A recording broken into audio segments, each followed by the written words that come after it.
ประเทศไทยให้ความรู้กู้ความสุข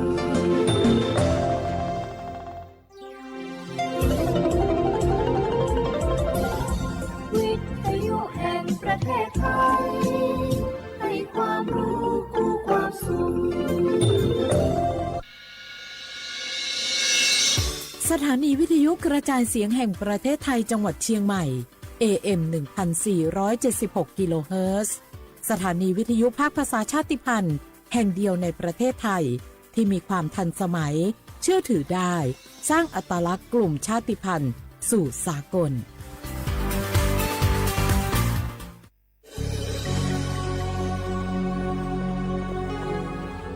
เกิดเป็นคนไทยเติบโตบนผืนแผ่นดินไทยจงภูมิใจในความเป็นไทยชาติไทยเรานั้นนับเป็นชาติที่มีความเป็นมาเก่าแก่ยาวนานเรามีภาษาวัฒนธรรมและมีสิ่งต่างๆที่เป็นเอกลักษณ์ให้เราได้ภาคภูมิใจในความเป็นคนไทยเราควรเห็นคุณค่าและมีความรักชาติหวงแหนแผ่นดินอันเป็นมรดกของบรรพชน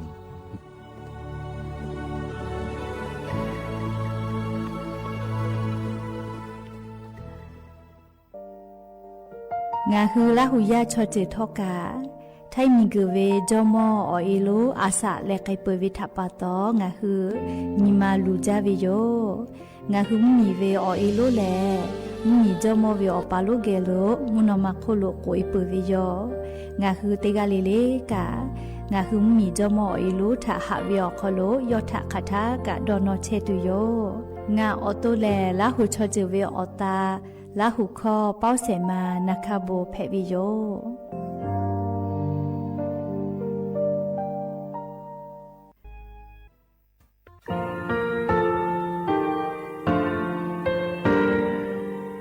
งาคือมีติปิเพกาวิเชแลงาคือติกาติชื่อแลติเลเพกาวิมาเฮยาค่างาคือชอยาออโตคโลกาติเชวิออโคคาติผาคาชุโยอาชุโยวิโยกาคาเดติเลอติเกกาผุติลาวิทัปปะตองาคือชอยาอาสะติกาวิโยงาคือออตุคโลออคืออคากาติเชเวเวอีเวมาโกติยาเลเลทอกาอายีเวคาชเวเพวิโยอลากัวงาคือออตุคโลออคืออคากาติยายามาเตียลาวิโลโกงาคือชอยาทอกาอาสะติมากาวิคาชูงาคือมีติปิเพกาวิเชแลงาคือติมูติฉติแผลแล้วติกาเลเลอาชุโยเวอเวปุตาเวกันติภาคาเสติเกคาเดกากาติเชวิทัปปะตองาคือมีติปิฉกิแผลากาวิโยเชแลงาคือเทจมโคคางาคือมียาถาตอกคปิลาตาเวปุลาเวติฉเสนีเสหปามัชหปานิงาติฉออกขอทามัววิทยาลัยวิชาการศึกษาประสามิตรโกเวออคโลจากเกรธาไทโจมคุโฮกางาคือมียาถาปิยาลาตาวิตอกคติพายโย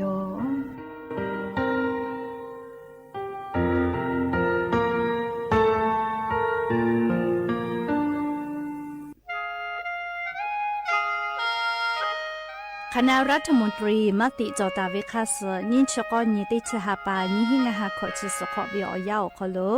มติจอเลจีชิตาเวคาสงาคือมียาบะติเวพ่อปะหาจอเชเวงาคือไทมีกรคอเชอวิชอติพาทาบะติปีแต่ก็แลจีชิตาเวคาส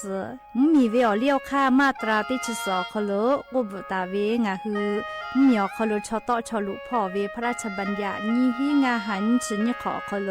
กุบตาเวคาสไทมีกรคโลพอลุลาเลเชลามอวิชอติพาและทะเบียประวัติพาคเดเจจอวิชอติพาไทยมีกอคโลลุลาตาวิมมีเวอเลี้ยวค่ากฎหมายค่าเสือคาเดลุลาเลเชเพตัวอโปงาคือมียติผาถะสถานะคนต่างด้าวเข้าเมืองโดยชอบกฎหมายก็เวบะติผาติปีแต่ก็แลจีชิตาวิโยเปตาเลมาตราสือทวิอคโลกโกบุตาเวพระราชบัญญัติสัญชาตินีหิงาหาหิขออคโลกโกบุตาเวแลงาคือไทยมีกอคโลปอวิชอไม่กะอปออิติผาไทยมีกอคโลเชมอและทะเบียประวัติอคโล บะมาโจเฮเวกายาติพาแลสัญชาติไทยติพาลอเพวิเจกุที่ออติออคโลโลโกสำนักบริหารการทะเบียนกรมการปกครองออติออคโลกาจาจาดาเลกาจาลอยวิเจออกาวนิเวตันจังหวัดติพาแลนี่คือทะเบียนประวัติคาสืออำเภอสะนาอคโลอาจุยากาติวิอญอยาอคโลจาลอยเพวิเจนี่ชกอนี่ติชะปานี่หิงาหาขอชกอขออุโสติแม่ชกาลิงาคือไทยมีกอคโลมาติคอรมอนชกอนี่ติชาปานี่หิงาหาขอชสขออคโลจีชิตาเวคาสืองาคือมียาบะติพามาจอเฮเวไม่เลกะบะมาจอกะไทยมีกอคโลเซเชเพตุเวบะติพาติปีแต่โกเลจีชิตาเวคาสือติปอกออยู่เวลาเลนองลาวิโยแม่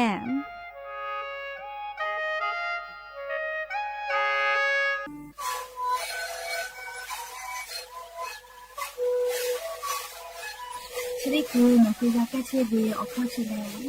และบุคคลก็คือออกตีจังหวัดที่ไหนนาบาเต็งที่โอหาสุจิขอกิโลเฮเต็งเลงหลอกเอาพ่อออยาแก้เชื้อวีนาลีดูแลเต็งชิ้นนาลีเล่นถือวีออยาที่นาลีที่แต่แล้วก็นาลีชาพยองเต็งเลและหูคอก็เชื้อวีและงานและหูคอก็เชื้อสมาในกระโบเมดิโซ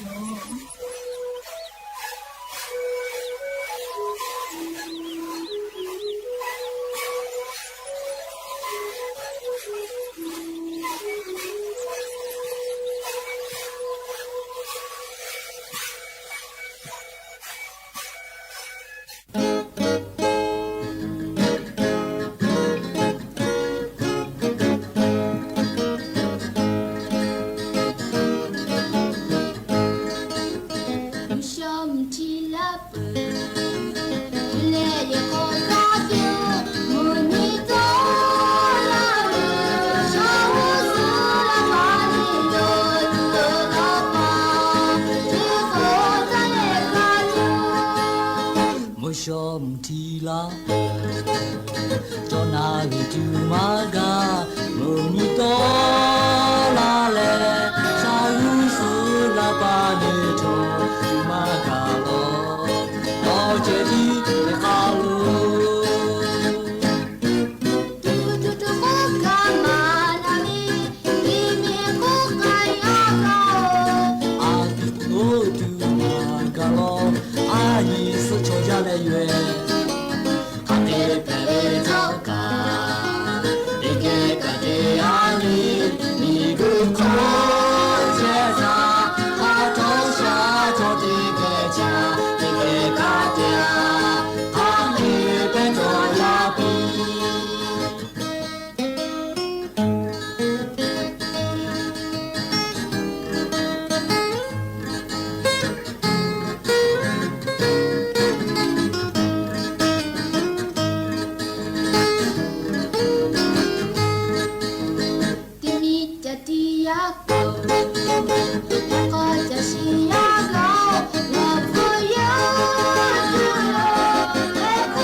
ดียาเกาอีมีโมยาเกายาอาโตเมโตคูโอจาเลตูมากาชนาจาโลโอเจดีเอคาลู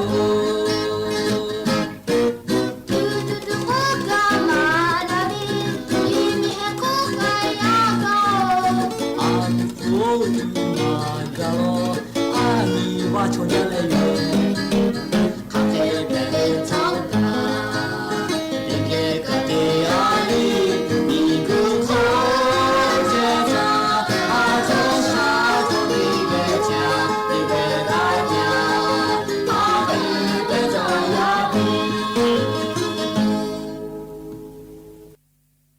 อบูดาจาวิโยอย่าเพิ่งหาติปอทอกาดาจาวิโอยาชติยาอคโลลิงาคือรายการอบูดาจาก็วิโอคโลติปอกกามีลาแล้วชป้าอุปโลเชตาวิโอวิโอเนียราหุยาติพัทติแกอคอกะกอกะดะเกเชวิทัปปะตออรอปืติกาลิลิทาตาอุยอยาวิโอคโลละเซจาและ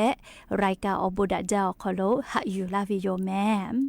หะวิโอวิโอเนียราหุยาขะพ่อชป้าโลเชตาวิคาคิเพเชเล เตียลิลิกาจ้าเมดอแม่จุเมกาเมเลอฮาเลดอซาเทอลีนาจะได้เจอวิออยากานี่คือไทมิงกอคโลแลมุกะวิออยาลุลาปือเวทัปตองาคือเตียลิลิกาจ้าเวดอเวเชเวจอเวติจิลิลิพอกาอายิติแลอาชุยอโตยอยากาทะคเดญหาซาดักไอสิแม่และยันนีวิออยาแลชุดิซอคโลกาสุญญติปอกอกะมีลาปือวิโยยานี่แหละติชติฮัปปาโนวิบาฮัปปาคโลยานี่ฮัปปาสุกอนี้ยานี่แหละมุนแผวิโยและจะขอทอนี่ฮีนี่ชงาขอสขอหาเวอวิอนี่ราหุยาติเผาเตฮาเลเลวิอยาฮินาริควตาและกอนาริทักไกเตฮาเลเลงาคือราหุคอรายกาอบูดาจา AM ติฮิโอฮาสจิคกิโลเฮิรตซ์วิทยุเรดิโอพอราหุคอตอไกเชวิโยเปิดตาเลนพอติพอ Facebook Fanpage สวทเชียงใหม่ AM 1476พอกะไลฟ์สดติดต่อไกเชวิโยข้าพอซาพอจโกอุพอพอนาและนี่คือราหุชอเจตาติแกโอกาปิดาไกเพวิโยแม่คือไทมิงก็คโลแลเตสเลเลสุญญเวอยาแลเยกาเวอนี้แต่ก็แลแต่ตาวิโยเยกาแลนบัตติเพวิแม่อลก็เยกาขอจอดาหอดาปื้อเวทยาธากาจากาดอเวเชซาจอซาปื้อเวอโบชิติภากานี่คือเยกาคโลลุดาวิเจยาคานี่คือเยกาเลอมาจอมาหอดาปื้อเวลโกกาจากาดอปื้อเวอโบมาโกเชซาจอซาปื้อเวอโบติภากานี่คือเยกาทาวุดาไกวิจิแม่ยาก็ยานิเวียยางาคือราหุยาเยกาคักเพเชเลเชเบเวียยาแลเยกาคโลผาดาเวบาดาเวมาจาเวแลนาบะเตลาเวแลเลมานากาดาเวโยมากาเวเลฮัชอฮัปะเตและเลพุชติภาทปตกาลาวิเจและชเวอโคกาอยิจาเปเวอเจติภาเก้าจาเก้าดอวิทปตอเลมือเยกาปะเอวิแม่อเวียญาลาหุยาติภาเยกาก็เวแลเลงาคือฮาเลทามาโกงาคือโดหาทามาโกนี่คือเกียวมาบาลาเวเตมุเพวิแม่อชอปะแลเลติภาพาลโกฮาเลทากาจากาดอทาเจตินี่คืออชอติลาเวยาคานาลาโกลามาโกเพบอดฮาเวอยากาลาวิทยาธาเลอชอปฏิภาเลนิมามากอวิชลโกเมวิเมยาคานี่คือวิยากาเลนี่คือคักเพโกทอกาเลนี่คือธรรมชบาลาจะรับปตอเลอาชุยอยากาทาอยากาเดปีเลยากาอายิอุจาเมเตกาเลเลกายากาจอวิชติภาลโกอาชุยวิยากาคาเดหาซายาคามาจอเฮวิชติภาลโกคาเดนจะแม่ยากาจะพิจายายเวกาละนมือแข็งว่าเลตอบามากาเวเคลิเจยากว่าอายิอุจาเลติกาลิลิทาโอกาปิลาวิโยยาวปาเลติตูลายาวเอติจุตุเวเลจะได้พาอเลียวค่าญิมาพ่อคักเวทะกะคเดชาญิแม่ชอยาจอเลคือดาปุขเนาะบาดาวิลโกชอยาวิอฟุกะยอกไอวิเจเลแม่ชอป่าแม่ชอมาวิอายาไกวิแม่เลชอยามิหามาเหียวนะเลชูแม่ชอป่าแม่ชอมากอโกลาวิโยแค่ก็งาหือ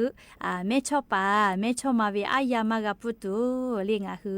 อยากาจาวิอคโลกะญิมาเยแม่สเย่นาปอเย่แลเลคาเดญิลุจะแม่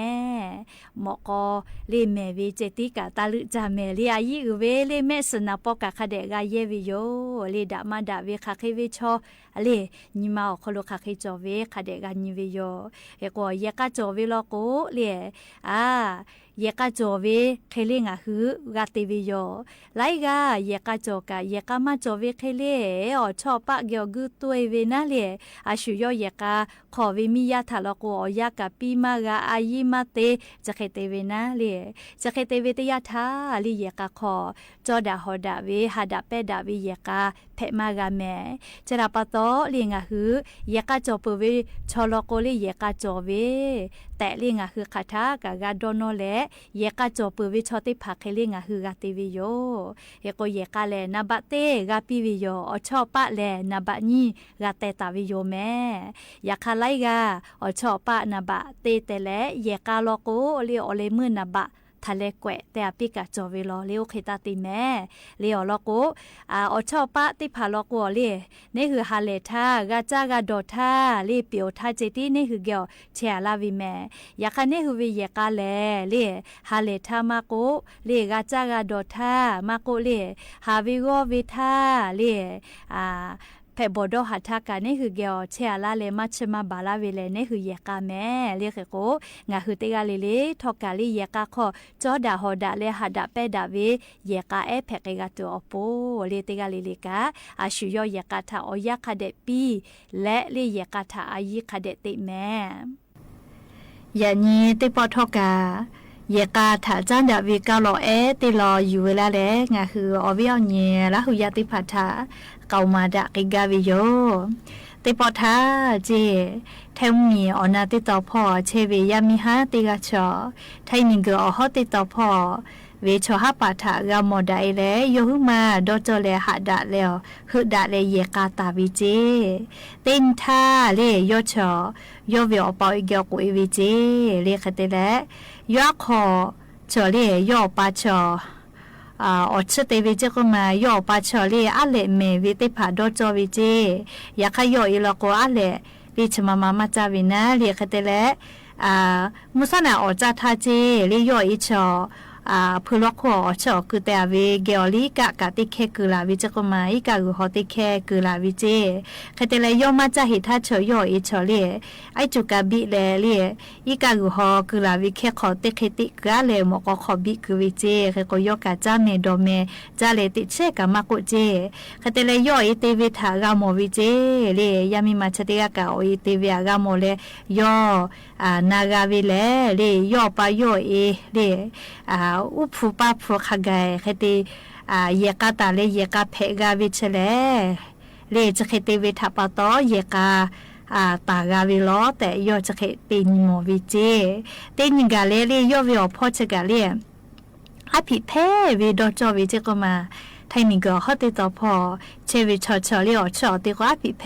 ไกวินาเลโอควิดอจอวิเจตินทาเลยามีมาชเดกากายอติจายลุยเลอชเตวิเจเลคเตเลยอกาเลอภิเพติปิวิเจยอพออภิเพวิดอจอเลยยักขยอเลอภิเพเวียมาจึกนะเลยักขายอพอดอจอวิทาติวิเจยอกายอเอเคเลกากุฮอติเคกุเวลาเลพุลโคเตเลอชบิวิยาธามกขอมาบิเกือเหตุลิกะหอขอติบาเลมกขอบิคือวิเจเลโอคิติจาวิอคโลโอติปูเลติเกเมือเลอจาเมดอเมวิเจเตเลเลตินิกาเลเลโยวิอพอกะติปกโกวิเจยาปืงาอชอกติจาลาเมก็เจคเตเลอลอปูกอลุยเลอชอกติวิเจเลอลอปูกาเลโยมิมาเชออปิเพวิมาจาวิเตชวิทาปะโตเล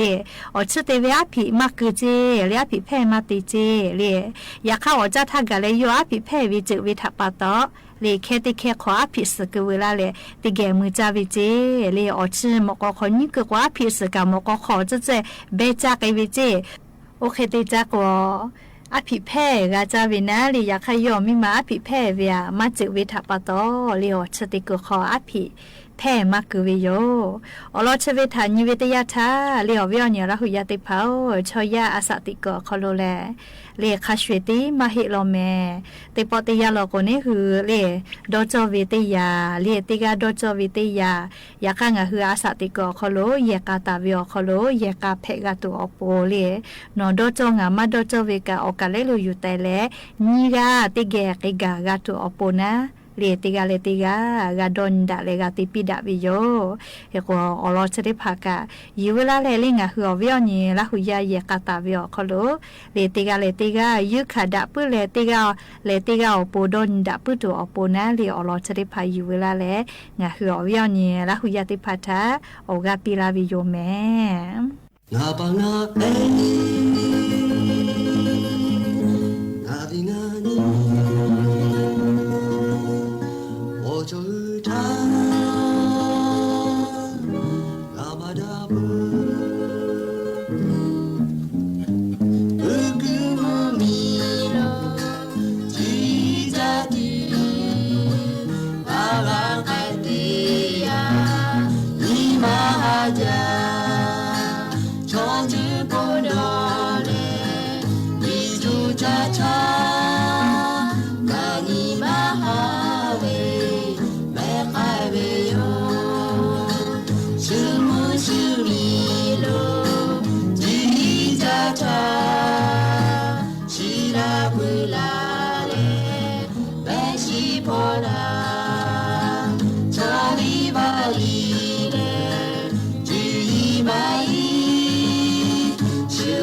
ชูลาลูลาเบโยลาฮูลาฮูเลโจเจอีจาจีมาโจเลลูลามาลาลาฮูยาฮูลาฮูดีพาจีเตดีเชโกโจเจเมลา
ชิติตาเจสัจจะพ่อเวอลอติพายุ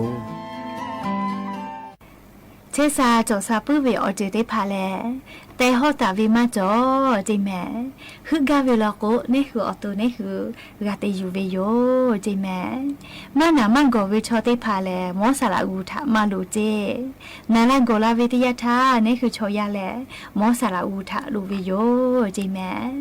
และยันยี่เวอยาทอเชซาจอซาเวอยาชติยาออกคโลเชซาจอซากาตัวอปูนาเลยยันนี้อากาศหาเวชอได้พาขาเขติเกจุเลก็เวขาเขกาติโจเวออกคาเซคาเขอยู่เวลาแลนี่คือราหุยาติพาทะทุลากาวิโยมชอไลกาเลอากาโยโลเอเวติยาทาอากาซมากาวิโยอากาซมากาเลอากาฮอเวเลราหุคอลกวแค่ฮอกูเวก็เวเลอคตุโกคาเดมาดาวิโยเลนี่คือราหุคอชอตอคอเยเวนาซาจาเวตอคอมาจอมาลิเทียโกเวตอคอมาเฮลกวอากาศหาวิเลติพาพาลกวขณะนาฮอกามาโตอวิกาจอเลเนพุกาเนี่ยติเลอคือกาปอตอลาวิโยเลติพาพาอากาศมากาเวเคโกติพาพาลกวอากาศหาเลอติปออากาศเวกามัวอากาศตอลากอกาอากาศเวอคอลูลิสกาเนี่ยปอตอลาวิกาจาจอเปือเพบอจาวิโยเลอากาศกาเลออากาศมาตอลาวิเชทกางาคือชอยาจอจากืออคอจอกวต่ออีกอคอกาจอวิโยดวานิเลจากือเลต่ออีกมาจอกไข่ให้เลก็ปีแลเลชูว่าจะคือติญาแค่ติญือไกตุโยแม่เจ้าปาตอเลชอยาเวอสอสาพอโลชจากืออคอจอวิลโกต่ออีกอคอกาจอวิโยแม่เจ้าปาตอเลยันยิงอากาศหาวิชอติพาคาเดนาแม่เลอคาเซคาเคอยู่เวลาแล้วโนฮืออากาศซาลาตัวอโปกุมาลากาวิโยอลอติคาเลมุสนางาฮือตุลาเวติยาทาอากาศหาวิชอติพาอีกะเลวิเมเลกวยวิมาเฮเลวิเซลาเคเตเลอลาเคดอเปียเจ你哈杜拉了ติชนาทีเต了ติชงานาทีเวอยาอีกะเลวิดอปุขอนอเลยอยากก็จุกจุลาแล้วงะคือโอกุเตกะจุปีเจชยากะซเวดะจาเวอยาเลยมุสนะโยอยามทีละพองานาลิเตแล้วสนาลิเวอยาอยู่จิแมอยากคาเลชยาชอยาจอเลยคาเดติมากาเลยอยากคาทอกะอากะคาเดซาเชเวลอกวชยาอตุคโลทอกะเชซาเชวิโยอากาซมากาเวอากาคาเดมาซวิเชแลงาคือชยาวปีขอเลียอตุคโลปะฮาโจเชวิโยเคโกนิคาเตคาเลงาคืออากาซฮาวิชอเตพามอีกะเลเวดอปุขอนอเลอยากก็จูเลติจอนจอเคเตียโกซาเลวปีฐานเปียเจเลเย่นเปียเจคเตสุยเปียเจเลฮอนาวเจอยาวเสคเดยเปียเจโอเคเตกว่างะคืออากาศซาลาวิโยเจเมเลอากาศตอลามาวินะคเตละอูเซเจเตจูลก็เลไฟเบอร์จอเวก็เลอากาศซาตูเตยาเพวิโยเลไฟเบอร์ทอกาไฟเบอร์เชคเควิออคโลจอเวเลโกโกเลมาเกสเลเชควิออคอกะจอวิโยเจอากาศฮาวิชอเตพาเลอเจเตพามาเกสมาโกเลจุเลวิอเจเตพาคาเดจาจอวิโยเจคาเดเลอเลงะคือว่าเจ้าก็พามุน้อยอิชิมาชิเตพากะคาเดจาจิแมเลกาเลงะคืออากาศฮาวิชอเตพาจาจอวิเลพุมุสโยเลลาหุยากะพุมุสอเมกาไลจือติกูเวลอยากข้างะคือลาหุนะลอกูพุมุสก็วิโยเลลาหุชิคอเลลาหุนิคอกะเปดะกุจอเลตอโคเยวิกาอยากข้ามาวิงะคือลาหุนะเลพุมุสก็วิโยพุมุสเมวิเตพาเชคาเดจาวิลอกูกางะคืออากาศซาวิโยจิแมและอายุจาเวเลงะคืออีกะติพาคาเดดอเจอีกะตินิเวอคโรสลาเคตาเลฮิลาเคคาเดดอเจแมชอยาอตุคโลกะติเชเวสเชเปเซเลอีกะอยู่เจแมเคโกอีกะคาเดจอเวลาโกอฟุกูมาโกเลออุเตติพากากาติซาวิโยงะคืออากาซฮาวิชอติพาชอเพลาวิโอคาเตคาโลกัวก็พมนอยมาจาเลอิชิมาชิมาจาอติจาสาติจาวิทาปาโตอากาซฮาวิโยเคโกติยาโลโกงะคืออีกะคาเดมาโดวิทาปาโตอากาซวิเฮกเวกะเลอากาซโตละหาวิชเคเกวิโยเลเคเตเลอติยาโลโกงะคือโอกะคาเดโจเชจิเมโอกุเตอฟุกูจลาลาติเลอยูหุกะนานากะเตียโกกากะติติสาเกวิโยจิเมเคเตเลออากาซมากาวิเลเคเตกะอากาซมากาวิโลโกมาเกสเลเมียวิไมกะโอมาเมวิเตพาอีกะติอะเลจุๆคติดอวิโลโกอากาซโตลาวิโยจิแมเชทอกะเลงะคืออากาซมากาวิชอเตพาอโปคาคิกะติจอเวอคาโลเซคาเคยูเวลาเลนี่คือลาหุยาติพัทะชิลากะลาวิโยแม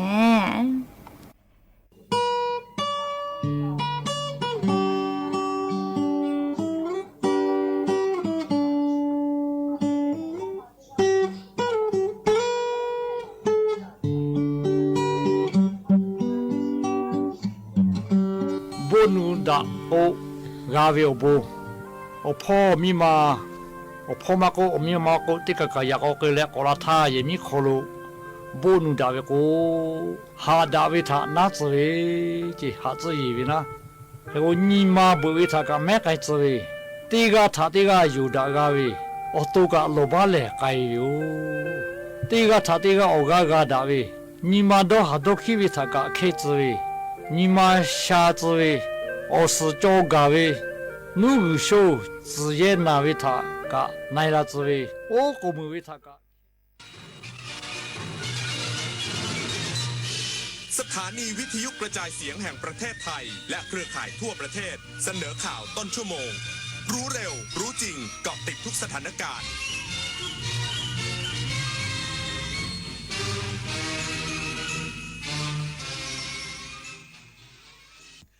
รับฟังข่าวต้นชั่วโมง 21 นาฬิกากับพิญญรุ่งสมัยนายกรัฐมนตรีตรวจเยี่ยมการให้บริการประชาชนวันแรกที่เปิดให้กราบถวายบังคมพระบรมศพสมเด็จพระนางเจ้าสิริกิติ์พระบรมราชินีนาถพระบรมราชชนนีพันปีหลวงอีกสักครู่กลับมาติดตามรายละเอียดครับแสนอาลัยสมเด็จ พระพันปีหลวงไทยทั้งปวงหมองหม่นก่นร่ำให้พระผู้เสด็จสู่ฟ้าสวรรคาลัยแนบดวงใจตามพระบาททุกชาติภพปวงประชาน้อมสำนึกในพระมหากรุณาธิคุณเป็นล้นพ้นอันหาที่สุดมิได้ข้าพระพุทธเจ้าคณะผู้บริหารข้าราชการและเจ้าหน้าที่สถานีวิทยุกระจายเสียงแห่งประเทศไทยกรมประชาสัมพันธ์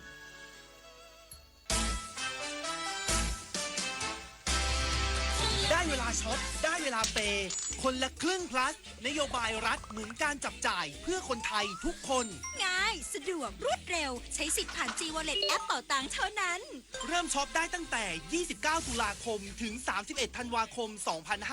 2568 ตั้งแต่ 6 โมงเช้าถึง 5 ทุ่มตรงคนละครึ่ง plus รัฐจัดให้แบบ plus plus คนละครึ่งคนละครึ่ง เมื่อเราก้าวทันเราต้องรักษาพัฒนาและส่งเสริมผลประโยชน์เพื่อความก้าวหน้าสู่ยุทธศาสตร์ที่สำคัญเราพร้อมผลักดันกิจกรรมเชิงรุกที่สร้างสรรค์ในทุกมิติรวมทั้งสร้างสรรค์ความเข้มแข็งในภูมิภาคที่มีอาเซียนเป็นศูนย์กลางเราสนับสนุนการส่งเสริมและเชื่อมโยงในเวทีเจรจาการค้าการลงทุนเรารักษาสันติภาพเสถียรภาพความมั่นคงและความมั่งคั่งประชาคมอาเซียนประชาชนเป็นศูนย์กลางเราไม่ทิ้งใครไว้ข้างหลังป่ารักน้ำหนึ่งในโครงการอันเนื่องมาจากพระราชดำริของสมเด็จพระนางเจ้าสิริกิติ์พระบรมราชินีนาถพระบรมราชชนนีพันปีหลวงที่ก่อให้เกิดประโยชน์สุขแก่ราษฎรในการฟื้นฟูป่าที่เสื่อมโทรมให้เป็นบริเวณต้นน้ำลำธารอนุรักษ์ปลูกฝังให้คนรักและหวงแหนป่าไม้ช่วยให้ราษฎรที่ขาดแคลนที่ดินทำกินได้มีที่อยู่เป็นหลักแหล่งมีอาชีพและยับยั้งการตัดไม้ทำลายป่านายกรัฐมนตรีตรวจเยี่ยมการให้บริการประชาชนวันแรกที่เปิดให้กราบถวายบังคมพระบรมศพสมเด็จพระนางเจ้าสิริกิติ์พระบรมราชินีนาถพระบรมราชชนนีพันปีหลวงนายอนุทินชาญวีรกูลนายกรัฐมนตรีและรัฐมนตรีว่าการกระทรวงมหาดไทยเปิดเผยภายหลังตรวจเยี่ยมการให้บริการประชาชนในโอกาสที่พระบาทสมเด็จพระเจ้าอยู่หัวพระราชทานพระบรมราชานุญาตให้ประชาชนเข้าเฝ้ากราบถวายบังคมพระบรมศพสมเด็จพระนางเจ้าสิริกิติ์พระบรมราชินีนาถพระบรมราชชนนีพันปีหลวงเป็นวันแรกณท้องสนามหลวงว่าตั้งแต่เช้ามีประชาชนเดินทางเข้ากราบถวายบังคมพระบรมศพเป็นจำนวนมากโดยส่วนราชการที่เกี่ยวข้องได้เตรียมความพร้อมอย่างรอบด้านทั้งอาหารและพื้นที่พักคอยเพื่ออำนวยความสะดวกให้กับพี่น้องประชาชนอย่างเต็มที่ซึ่งการตรวจเยี่ยมในวันนี้เป็นการดูแลการบริหารจัดการให้รวดเร็วสวยงามสมพระเกียรติและมีความเป็นระเบียบเรียบร้อยพร้อมทั้งยืนยันว่าการจัดงานในวันนี้เป็นไปด้วยความเรียบร้อยและดีเยี่ยมและเชื่อมั่นว่าวันต่อไป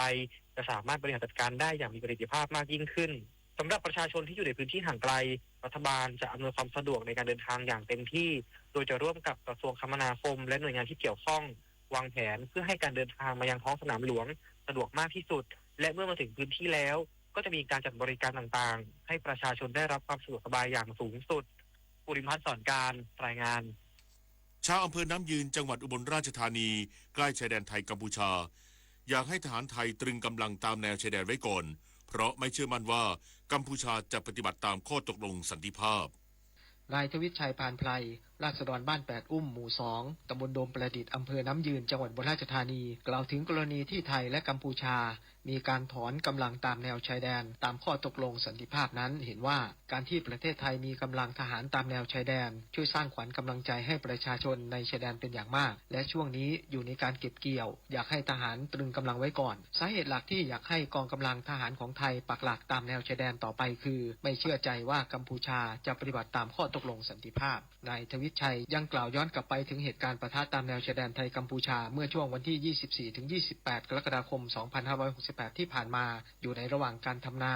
ตนพร้อมครอบครัวและเพื่อนบ้านหลายครัวเรือนตามแนวชายแดนไทยกัมพูชาไม่สามารถที่จะทำนาได้เพื่อเป็นการรักษาชีวิตให้รอดต้องอพยพไปอาศัยที่ศูนย์พักพิงชั่วคราวที่ทางจังหวัดจัดให้กรกฎภูมิสวทอุบลราชธานีรายงานททท.จังหวัดสุราษฎร์ธานีเผยมีนักท่องเที่ยวต่างชาติเดินทางไปเกาะสมุยพังงานเกาะเต่าจำนวนมากคาดร่วมลอยกระทงพร้อมกิจกรรมฟูลมูนสร้างรายได้หลายล้านบาท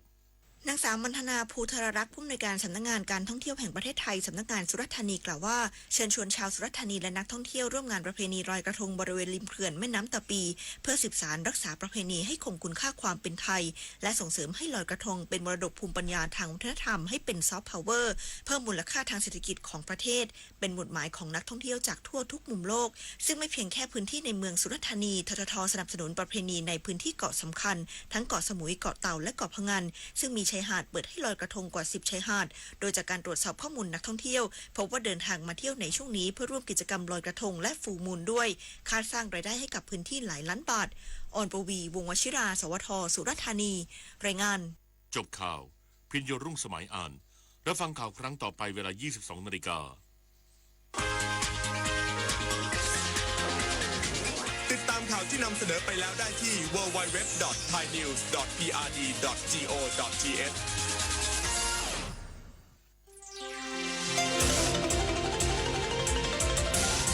วิทยุแห่งประเทศไทยให้ความรู้กู้ความสุข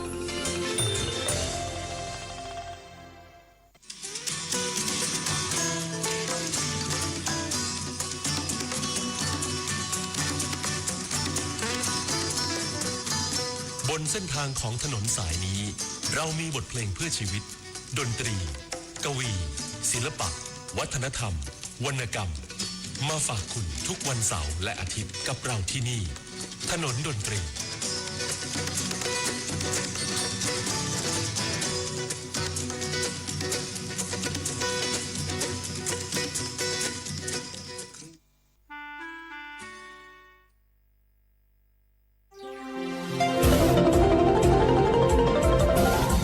วิทยุแห่งประเทศไทย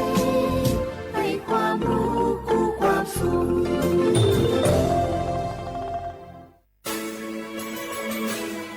สถานีวิทยุกระจายเสียงแห่งประเทศไทยจังหวัดเชียงใหม่ AM 1476 กิโลเฮิรตซ์สถานีวิทยุภาคภาษาชาติพันธุ์แห่งเดียวในประเทศไทยที่มีความทันสมัยเชื่อถือได้สร้างอัตลักษณ์กลุ่มชาติพันธุ์สู่สากล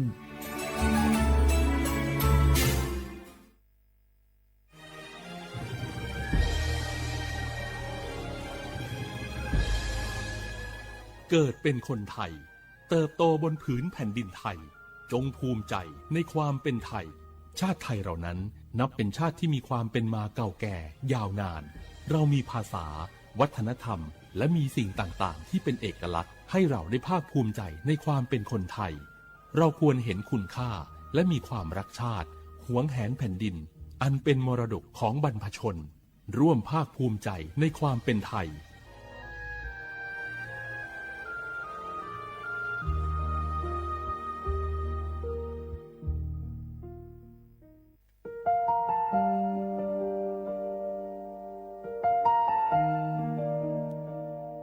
ขอน้อมเกล้าถวายอาลัยสมเด็จพระพันปีหลวงพระแม่แห่งแผ่นดินผู้ทรงเมตตาเหนือเกล้าขอพระองค์เสด็จสู่สวรรคาลัยข้าพระพุทธเจ้า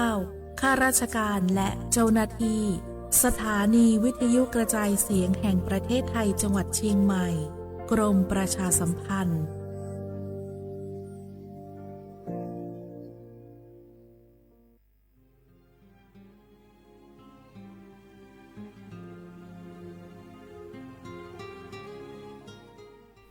This is a moment of profound grief for the Kingdom of Thailand.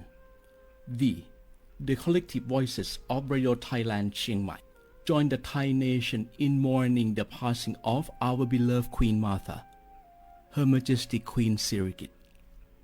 Her life was a testament to the unwavering service,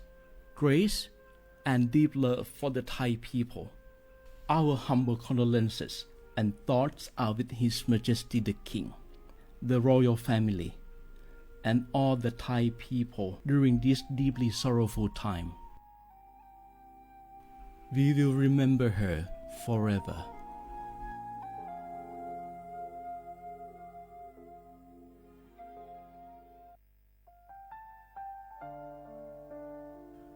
Adieu Thai มิขอส่งเผาอามาสมเด็จพระนางเจ้าสิริกิติ์ พระบรมราชินีนาถพระบรมราชชนนีพันปีหลวงค่อยตาโอดาเลียกาชายันดาชอเนมาอายออามามิขอเปียวเนไทยมิขอกะดูอาคาชอเจอกะดูเงเกเนลามาเอจิเชนีถามิเนนือมาละเขมาเงเลเชญาเธอมิเนอาดิมาโยหานาลูอายองเนเกเน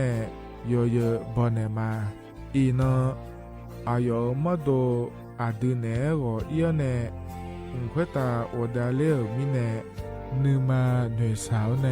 วอจจอยเรญาอาดิมาโยหานาลูอายองนือมาละเขยอจอนาลูเนเกเนโยเยบอชอเนมางามาอาเขาชอเจโยกานาลู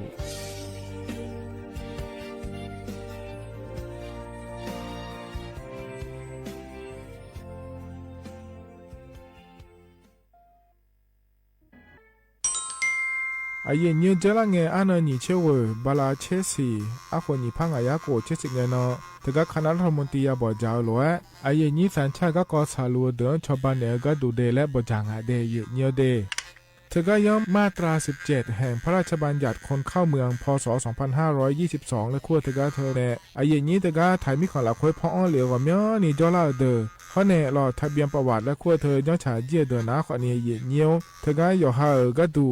การขอสถานะคนต่างด้าวเข้าเมืองโดยชอบด้วยกฎหมายและขั้วเธอเดินยาเมเจเดเยเนียวเดข้อแน่เยเนียวมาตรา7ทวิแห่งพระราชบัญญัติสัญชาติพศ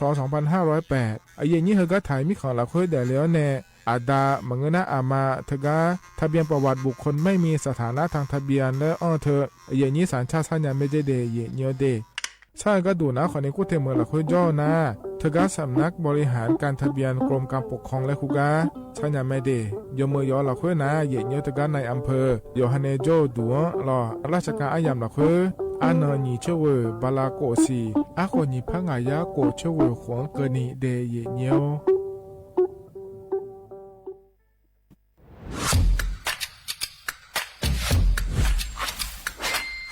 กลับมาแล้ววันนี้กับโครงการคนละครึ่ง plus รัฐออกครึ่งประชาชนออกครึ่งช่วยเศรษฐกิจไทยหมุนเวียนเติบโตถ้าเราช่วยกัน plus ต่อยอดให้เศรษฐกิจไทยเติบโตอย่างยั่งยืนด้วย5 plus plus ที่ 1 เพิ่มช่วงอายุผู้เข้าร่วมโครงการจาก18ปีเป็น16ปีplus ที่ 2 เพิ่มวงเงินใช้จ่ายจาก150 บาทเป็น200 บาทเพิ่มพลังซื้อของประชาชนเพื่อกระตุ้นการหมุนเวียนในระบบเศรษฐกิจฐานรากลดภาระค่าครองชีพ plus ที่ 3 เพิ่มสิทธิพิเศษด้วยการดูแลผู้ที่อยู่ในระบบภาษีให้ได้รับสิทธิพิเศษมากขึ้นเพื่อสร้างแรงจูงใจให้ทุกคนร่วมอยู่ในระบบอย่างโปร่งใส plus ที่ 4 เพิ่มโอกาสให้นิติบุคคลขนาดเล็กเข้าร่วมได้ให้ธุรกิจเติบโตเป็นกำลังสำคัญของเศรษฐกิจไทย plus ที่ 5 เพิ่มทักษะใหม่เพื่อพัฒนาให้ร้านค้านำความรู้ใหม่ๆมาช่วยเพิ่มยอดขายลดต้นทุนเรียนรู้เติบโต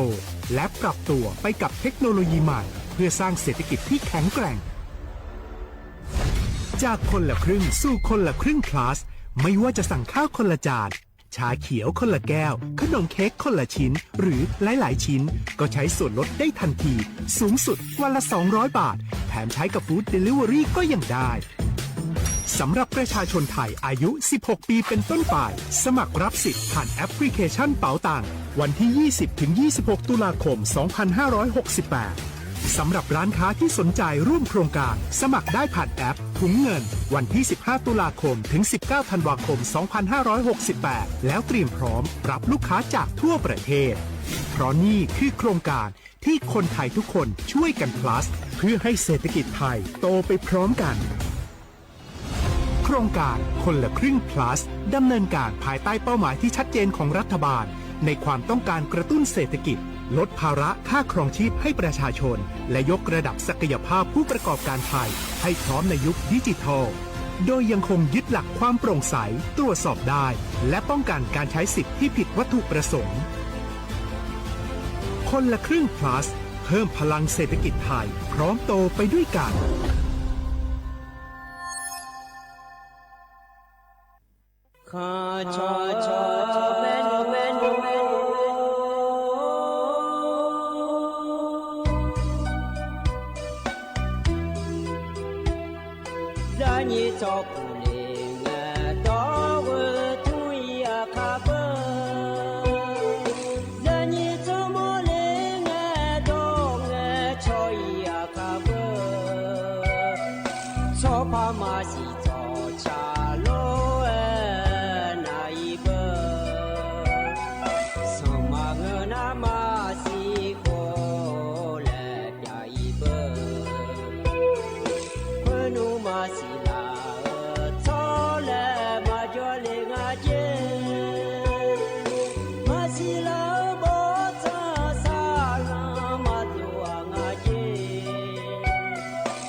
อายุมมิใช่ให้ตาอุมิพาราลวยอาบูหนึ่งมาเกพาชอซองอาเด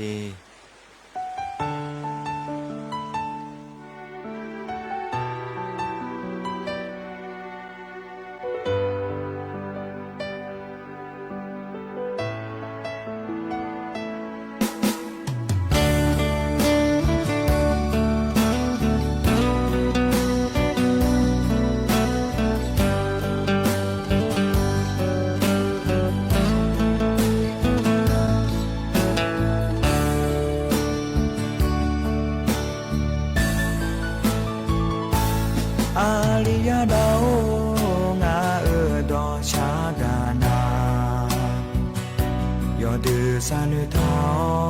ยอมานุทุงทาจออาบูเดพิวสือมายานามาจงาอาเจกเลอีนุมโตโลเปียลานาเนยากาอาบูอีเนกเลงาเบียเนเจเมนาชอโลเอဖြူစမကြမီအာညုံအာဘူသဘဖြူစတဲ့ဂါဂါဂါဂါဂါကြောင့်အာချေကလေးတွဲပြလာငါနဲ့ရကအာဘူဝါအိုအာယိုရဲ့ညာအာချောဘောလေးနဲ့ကြော်ရငါနဲ့ကလွယ်ကမြလို့ငါနဲ့ยาบาโอนอ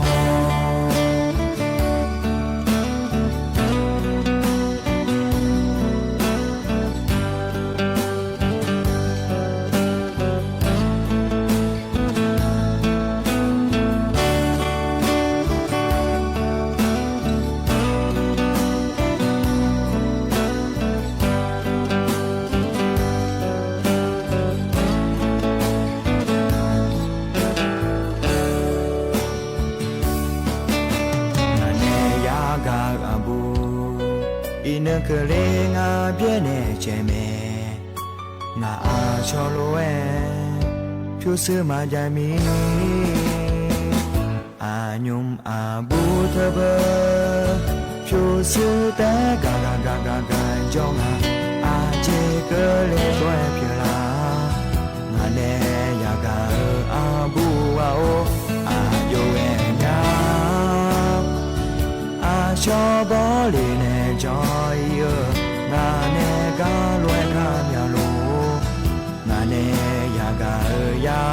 ba oh no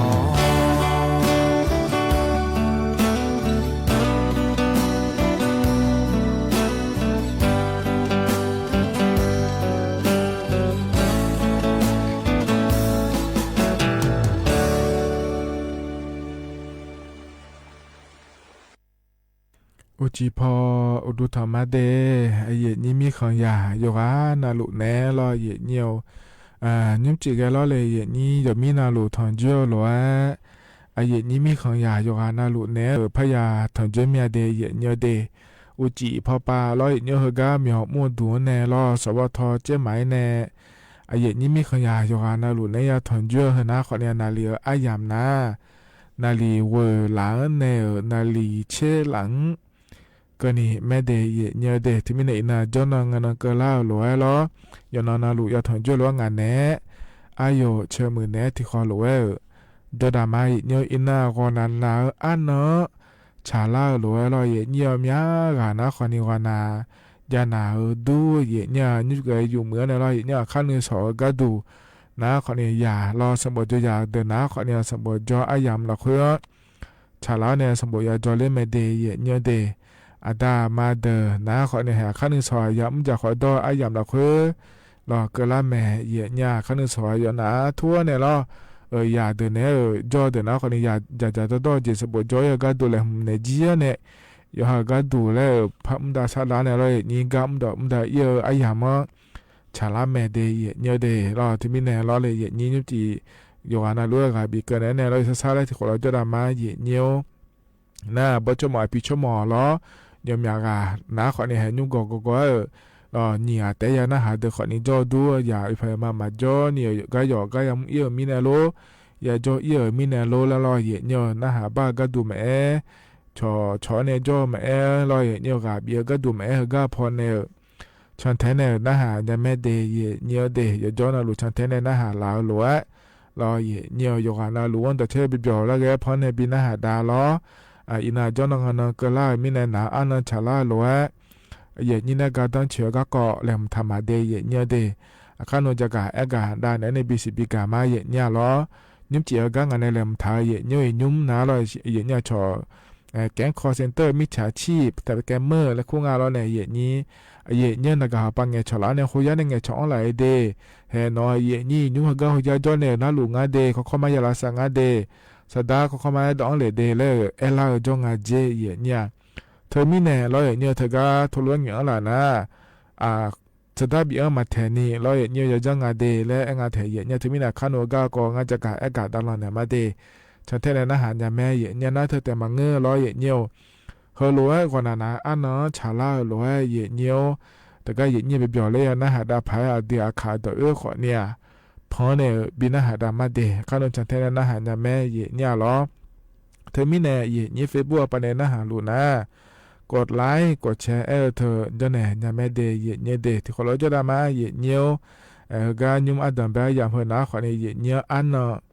จะแม่จักาดันเนี่ยมาเดเยเนียวนิมเจียกาเยนี่นะทอนจ่ออเดียอาคาอันนามองที่นอนฉลางาเดเยเนียวบลาวซีนาขอเนียวเชติซีอาขอนาเซติของงาเดไทยอันนั้นอินาวันอาทิตย์อันเวบลาวซีนาพฤศจิกายนและขั้วสีอาขอนาญิพางายาโกเชียเดเยเนียวเฮนาโคโตลาโตลอเยนี่นะทอนจ่อนิมเจียอายามละคือเดยเนียวก็งานก็กอลมถ่ายเธอมายาจักาดันมีนายรอเยเนียวต่อชัดทิบยุมแล้วนะหาดามาเยเนียวยุมเฮกาพอในบินะหาดาเฮนาขอนี้เธอเนี่ยเวกากาชักเกิดต่อช่างเดยเนียวเดที่เขาลอยนะหาบยอดามา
ต่อชาตะกะตะบุมนารอเยนี่เวกากา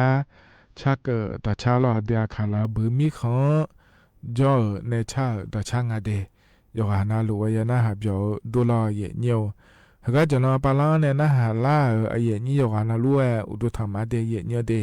ตะกะเนมอขอลอเยเนียว AM ที่พะยา4เชกกิโลเฮิรตซ์พอปานเนนะหามาFacebook ลอสวทจุดเชียงใหม่ AM 1476กิโลเฮิรตซ์และครัวปานเนนะหาลัวมาเดเยเนียวยอนนาลูทอนโจลัวลองานแนอายุเชียงใหม่ในที่คนเราจะรามายุมฮกายุมเจียอายามเมละค่อยเดเยเนียเดอุชตกา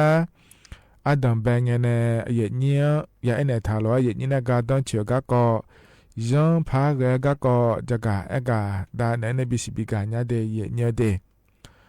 ฮกายุมจะกาเอกาดานเนบิสิบิกาหนาขอเนี่ยยันพาเกกาก็เจเยเนียวเยนี้มิจฉาชีพและขั้วเธอสิญญางานในเยนี้เรามิจฉาชีพเธอหนาขอเนี่ยเยเนียมันมือเนี่ยละจอเดอสดายูจาลาเดอเฮจาลาเดอมีอจาลาเดอและงานไทยเนี่ยเราอาคุบันเนจาดาลาอินเนยอนนาลูเกขอเนี่ย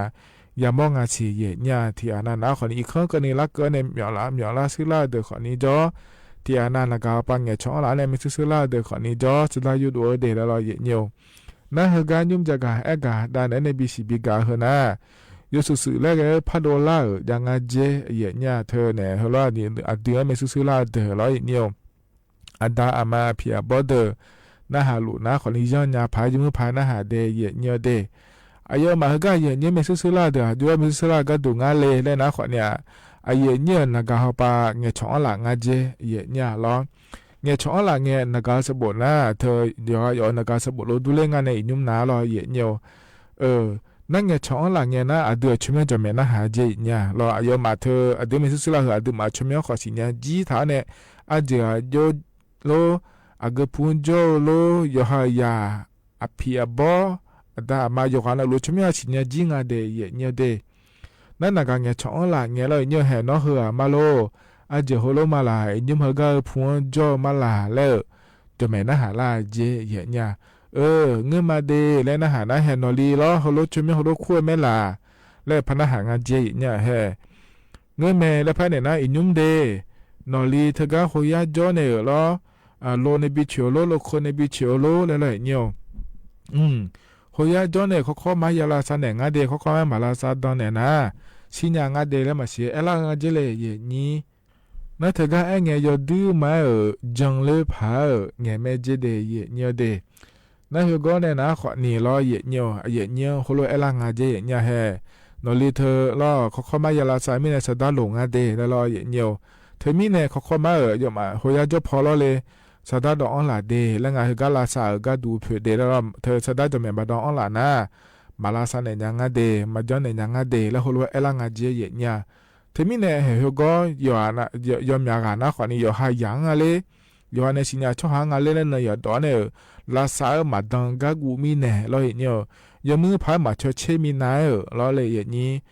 ก็ขยาพังบินมาเลยด้วนเลยเนี่ยสตาร์ดอนเนี่ยงาเจเนี่ยยอหายังยอเนี่ยก็หมอเนี่ยหมอเกิดเนี่ยเอลากาเลยเนี่ยบิลาซาเอียก็ดูเดแล้วงาเทียเนี่ยบางคนคนนี้เถียนะประกันชีวิตประกันสุขภาพและควบคุมจันทร์เดินนะคนนี้แฮนอสดาจะไม่ยาโดนงาเดแล้วนอสดาจะไม่โดนเนี่ยลาซากาจีน่าเราเนี่ยเขาก็ลาซาเผื่อประกาศปายุคนละเนี่ยน้องบีคนเนี่ยมาเดแล้วคนโลกคนนี้เอล่าเดคนนี้จงอาเจเย่เนี่ยหรอเธอมีเนี่ยเดเย่เนี่ยเดเฮ้ยอยู่ข้ายังพายงาเจเย่เนี่ยหรอเธออินุยามยานิยามอนาเราเนี่ยอาบอชมอพิชมยองยามยานิยามอเจงาเจเดเนี่ยคนเนี่ยอยู่ข้าน่ะรวยยังพายงาเราเนี่ยเย่นี่น่าอายุโลจังพายงาฮอเฮกาก็ละคุยและก็น่าเลยเนี่ยเธอสติจมือพายจังงาเจเนี่ยนี่ดูฮลอยิดอนเนี่ยงาเจเดเนี่ยเดนากาบานาคนนี้แฮงาเลียชมยของเงมีเลงาเอลาคนนี้เงมีเจนโอลุเตจิมีเลแล้วเนี่ยสดาเบียมาแทนี่สดาดอนเนี่ยมาแทนี่เดเนี่ยเดยอย้อนจะไม่น่าหาเจเนี่ยนี่ยอฮันเนสิญญาชอหาเลยเนี่ยนากาสบหัวเนื้อฐานเลยนี่ถ้าก็ฮอยาพอปานเนี่ยหลังงาเลแล้วถึงโบฐานเลยเนี่ยอันนู้นสิเดแล้วจะไม่เนี่ยฐานเนี่ยลองงาเฮกาติโปยุงพาจะไม่ชดเชยหัวแล้วเนี่ยเดเนี่ยเด เงื่อนะคนนี้นักการสบอิสุงานเนี่ยอย่างนี้เจ้าพอเงี้ยช่องอะไรผมเป็นเงี้ยชอขนยางงานในอย่างนี้น่ามาเงื่อนะคนเนี่ยย้อนยาผายอะไรอย่างเกิดอะไรเนี่ยนี้นักการที่จะมีบาดเท้าเนี่ยร้อยเนี่ยบาดทางานนะคนนี้เธอไอ้อย่างนี้จะว่าย้อนจะมีเงี้ยชอขเจอย่างเนี่ยแห่ยุ่มหัวยาพอปาหัวโลลงเงี้ยชอลางาเลอันนี้หัวโลงาเลแล้วเราหัวโลนางาเจแล้วยุ่มหัวยาเราหัวก็หัวกาอยู่งาเจลาซาลุงาเจแล้วเงื่อแม่โลมาเงื่องาโลแล้วอย่ามือพายจอแม่น่าหาเจเดยเนียวเดเมื่อน่าขวัญเนี่ยยุ่งเบอร์นักการสบหัวยาหัวปาก็ดูขวัญเนี่ยปัวมาสาเราเลยอย่างนี้อินเทอร์เน็ตหุ่มมาจานะขวัญเนี่ยเธอนักการเนี่ยชอบเนี่ยน่าหาเนี่ยแม่เนี่ยมาเนี่ยเงื่องาโลอ่ะโยงงาแล้วจอแม่มือพานาหาเนี่ยมาเงื่อหน้าถ้าจังเลเดแล้วตัวก็งาเถียเนี่ยหรออย่างนี้เธอก็หัวยาดอกเพจอนะขวัญเนี่ยเราเลยนี้หัวยาอินเนี่ยขวัญเนี่ยขออินเนี่ยนักการมันขาก็จอนะเราจะมาเจงแห่อยู่หามาดูจะหาเหมือนจอเนี่ยเนาะอยู่หาอย่าฮึปากูเทเหมือก็จะจะขอตัวอีแม่และสิญญาเดินนะขวัญเนี่ยเราอยู่ส่งงานเนี่ยก็รู้ว่าอยู่มาชอโลและน่าหาเราอย่างเงี้ยเมื่อนะขวัญเนี่ยเธออยู่มานักการเงินชอหลังเนี่ยหัวยาก็จอก็อยู่ว่าแล้วอยู่มือพายจอแม่นะหาเนี่ยหัวยาเขาปานจอแม่น่าหาคนเนี่ยมันก็น่าทันจังเลยเดแล้วทุเรศอย่างนี้จะว่าน่ารู้เว้ยล้ออย่างเงี้ยย้อนยาพายเดแล้วจะกะเอกาดาแดนในบิสิบิกาเลเดอย่างเงี้ยเดเฮกันหนาวเนี่ยต่อชาติบุ้มแล้วพนาหาดามาอย่างเงี้ยอันนี้มันก็เพราะในบินาหาดาเฮนาเราอย่างเงี้ยงั้นอีบ้าเพียนเนลาแล้วชาต่อช่างอย่างเงี้ยเราอาคาเรคคอร์ดเนี่ยชาต่อชาเมเดที่เขาเลยน่าหาเบียดามาอย่างเงี้ย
เธอนะ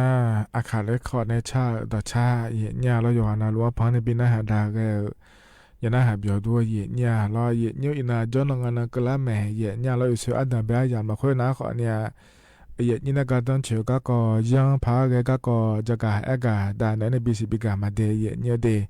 เย็นนี่มานะหาดอนยาเดนะขอเนี่ยเธอก็จะนอปานาคุยนะแม่เย็นยู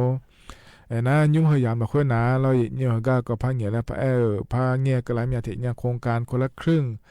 และคุยเธออยากแม่แหน่เย็นนี้นะจะละเงี้ยอันนอนสิเงี้ยนอนเนอล้อ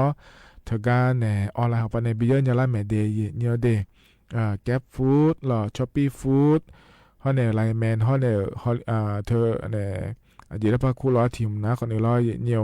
โรบินฮูดและคุยเธอพอเนี่ยเงี้ยที่ไม่ได้เงี้ยยิ้มเหมือนเราคุยจนในเธอก็เยอะหยาเดินนะคนนี้เธอก็จะพอในคนนี้เยอะหยาแม่เดย์เงี้ยเดย์กันเนี่ยนะเราเงี้ยบิบจ่อเลยนะหาดาพายล้อเดืออาคาดรอบ่เชเนจะอังถาพบินะหาดามาเดยเนเดที่เขาเลยนะหาเบียดามาตก็ปะจะอนุฮอดนะก็น่าฮูชนเนหาจาลุยจังอะลองะจิงะสิญาจามงอลอมีจาบะบะลูกะกอเลเอะก่อนนะมีจาบะบะลูกะก็งาเลนะอะฮูลอ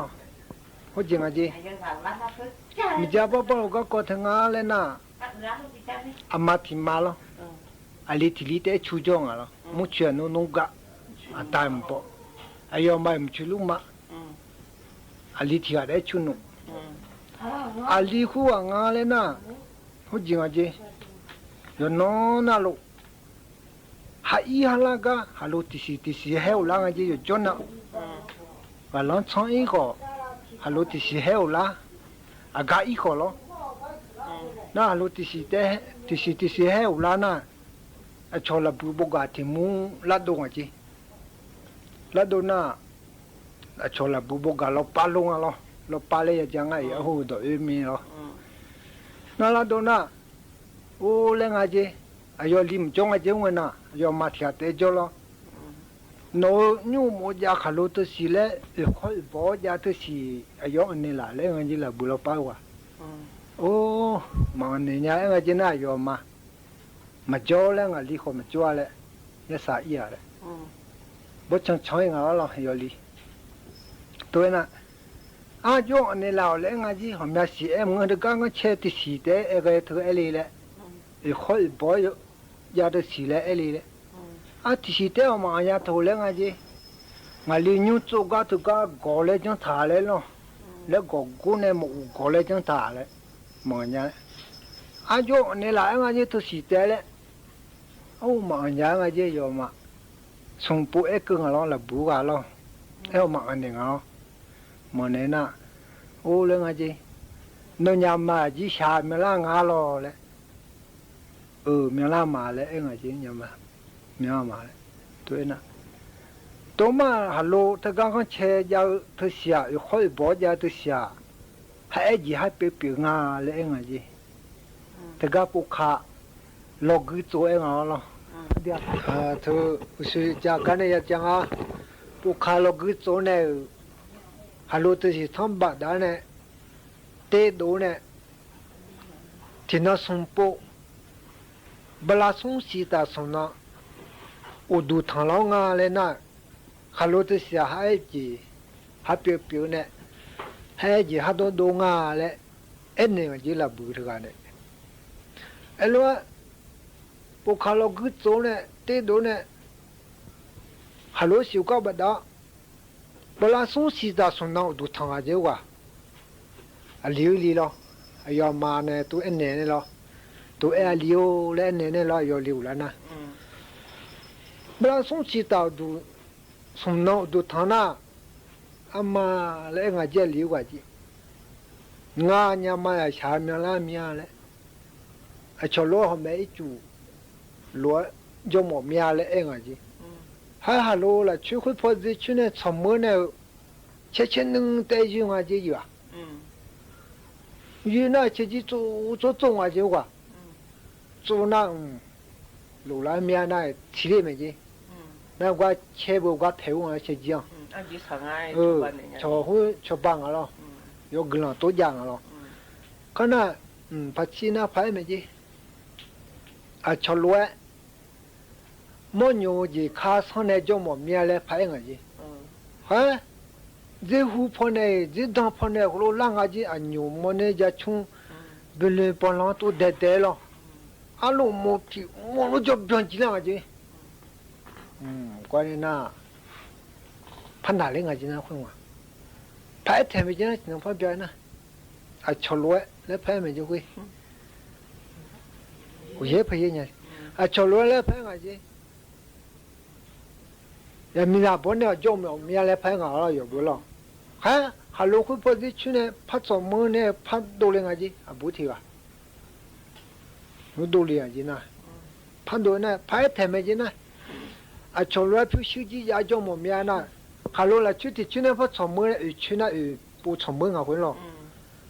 ผู้แต่ละอยู่เลยไงจี那就碰没结果，那旁边叫叫伢垃圾小，人没在会啊，如果现在都连年了，就那叫啊的，就那，那就那，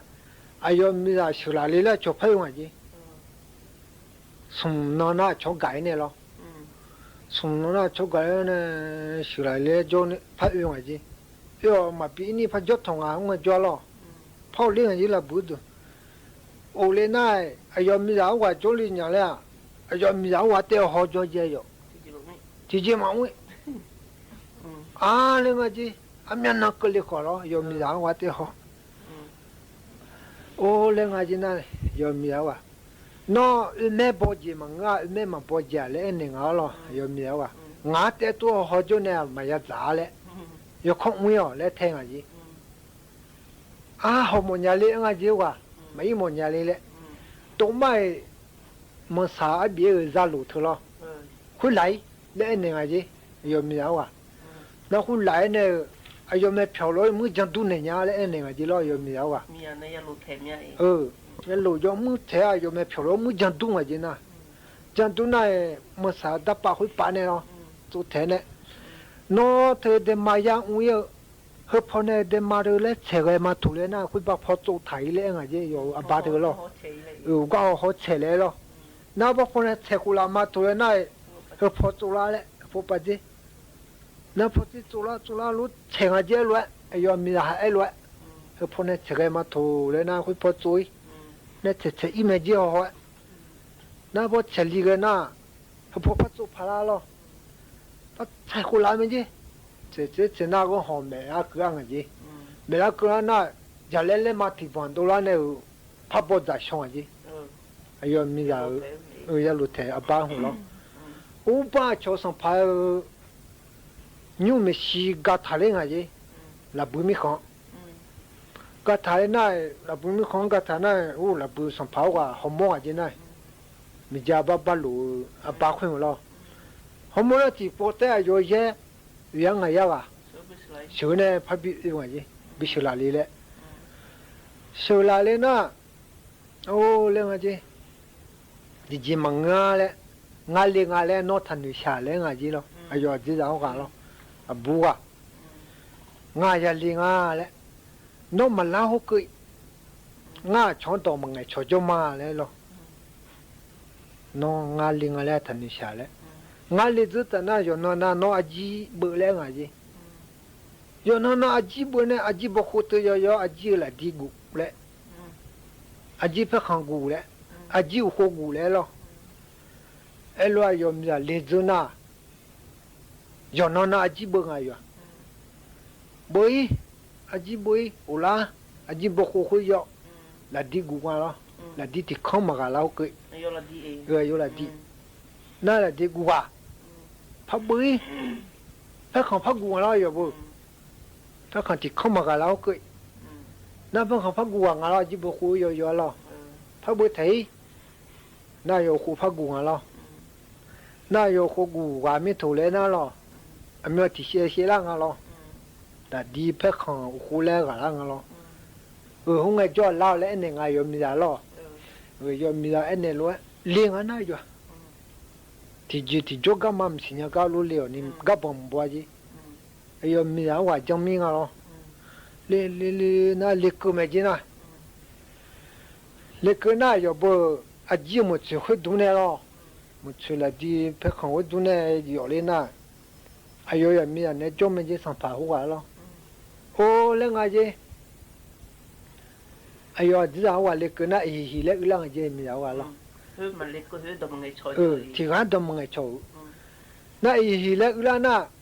哦，那个je有上班活咯，会没上班活。提着到提干没错，一那那个嘞，哎呀，只要有话那个个嘞，那个je。我那个那几么子，东龙湖那来进来上班活呢，都上个je。那上班没做完那，我讲那个呢，东啊咯，咪家把乱的呢咯。东那，哦，要只要有话那个嘞，有看老嘞，第四老嘞，那个上班活不咯。孬一那孬几乎那孬几没咯。那考个证啊，咪家考头，我有多个孬有多个证那低个咯。啊，就没吃东话低啊。有马上跑第四上啊je。ว่าดิสิเลดีอ่ะไอ้ก็น่ากว่าทำไมแต่ไม่สมภาวก็ปีนี้จนไม่จีน่าโยนยาจีอะไรหรอก็น่ากว่าก็น่าจีไม่ธนาบอเชเนอจางถาร้อยเยี่ยวดอเดนะฮะเบียวดูโยหานาลัวเดเยี่ยวอายามยามนี่มาพัดเจล่างาเยี่ยเนี่ยล้อเทมิเนล้อเยี่ยวกันเนี่ยนะยามคัดเจล่าล้อเลยเยี่ยนี้เยี่ยชากันเลยบินะหาดากันมาเดเยี่ยวเดกันพอในบินะหาดาคนนั้นคนนี้อาโหแผ่นงาเทียคนนั้นกาโหปันเนเดอายามมาเจล่าพอบินะหาดาเนี่ยอายามเจียนะก็อีมาเยี่ยวคันนึงสอล้อนาฬิกาแล้วเวลากันนี่กันมีอ๋อมัวดวงจอเนี่ยนี่มีขยายอยู่นะรู้แน่งานแน่อายุเชื่อมือแน่รอเนี่ยที่เขาหลวงแล้วพัฒนจุฬามาเดก็อีมาอุดุธรรมาแม่เนี่ยที่ก็ที่ดอที่ก็ชื่อมันดามาชื่อแหละอันนี้มา我啥米呀嘞喂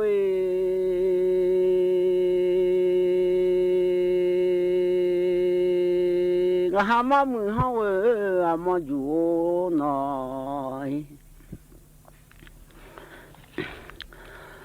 mà giờ lấy sim là bự ô sa gia như sa nó sa em ya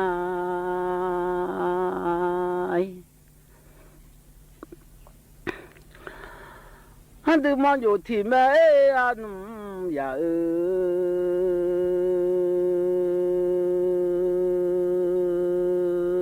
là sa chỉ yo lê thì mà ya lê đi ôi mẹ số yo sa em ya nó mai anh từ mong dù thì mẹ anh nghe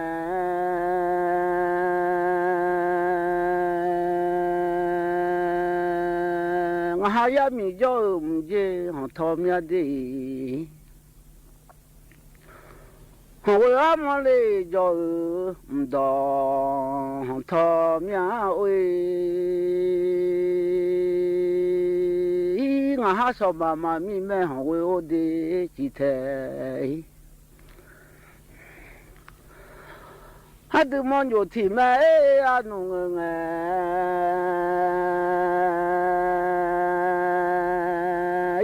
đứa thì bỏ phiếu mà lo mía đi bà chui bà gái ya lê lo thì si chạy mà lo à nhà nằm mà hù mà bu đô à yêu sa em ya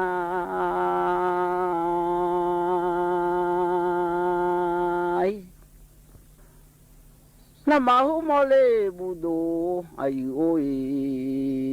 sa như so na pagaya lo ti si cha mo nya yo chu nu mu cho ye a ju oi no du ma ya mu e yo ni oi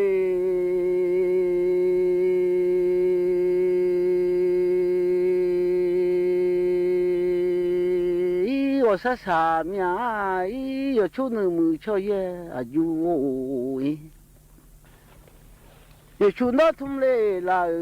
啊道路哎面呐，实际你说呐，我弄哎啦啊老路哎，一用啦米啊啥你记得。用的几拉米啊啥，我弄哎拉啊老路哎，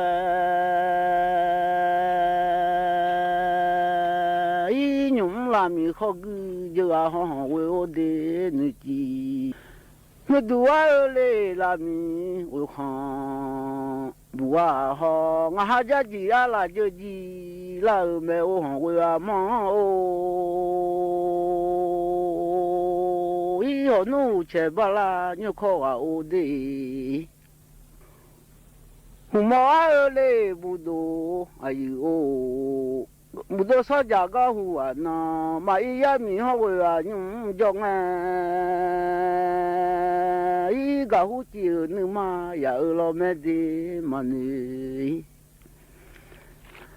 mà tu chia lệ mi ya nu ma mi ya oi sa nhà ga hu à na mai ho wa nyu jong ya mi mu do sa ja ga hu le ya na mai ya mi ho wa nyu jong oi ma mu ho wa ma oi ngau ya gu a cho e ma ju to lo mia no sa sa e mia i ya nu ma a cho a jai to a ho kalo da ma kha i kalo me de nju da ma kha we da ma kha mi le mi ne kha do ma na lo mia sa ja la o ga hu a na we ai ni je da ma kha e le je lo mia oi da ma kha e mi ne le se mwa lo mia oi ga hu ma de ya gu nu ma lo nya nga hai ya nu mi ya le ka tu su le lo nya no sa ja ga hu a na nga ha ma mu ha we a ma o i ka lo da ma ka ka nge ni ji thai ya mi ya le da ma ka lo nga we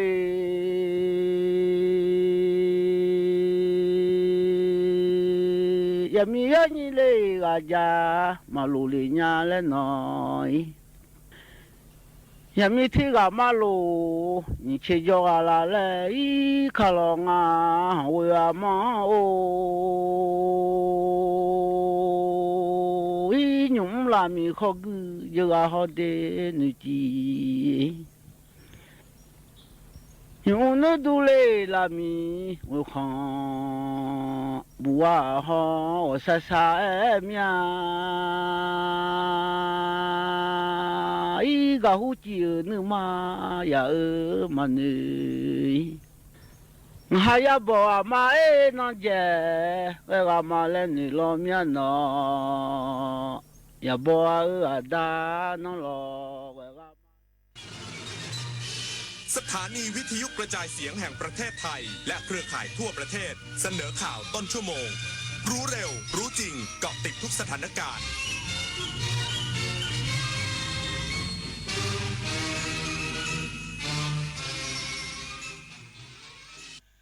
รับฟังข่าวต้นชั่วโมง 22 นาฬิกากับพินโยรุ่งสมัย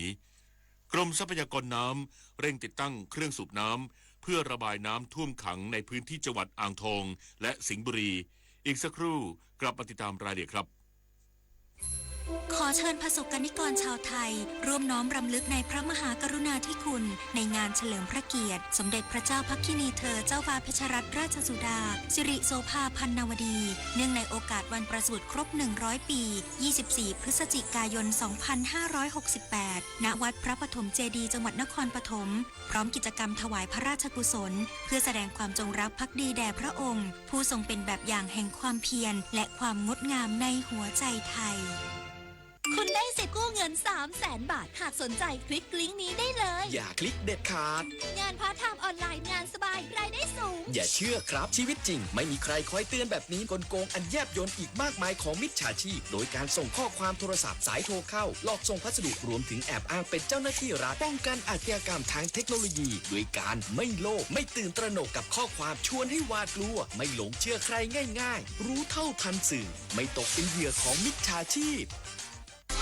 คนละครึ่ง plus รู้ไหมใช้อะไรได้บ้างใช้ซื้อสินค้าอาหารเครื่องดื่มบริการนวดสปาทำเล็บทำผมขนส่งสาธารณะแต่เดี๋ยวก่อนถ้าจะนำไปใช้ซื้อสลากกินแบ่งรัฐบาลเครื่องดื่มแอลกอฮอล์ผลิตภัณฑ์ยาสูบบัตรกำนันบัตรเงินสดแบบนี้ไม่ได้นะครับที่สำคัญต้องจ่ายตามจริงห้ามถอนเป็นเงินสดห้ามรับแลกสินค้าหรือบริการคืนเป็นเงินสดนะคะดูรายละเอียดเพิ่มเติมได้ที่ www.konlakringplus.com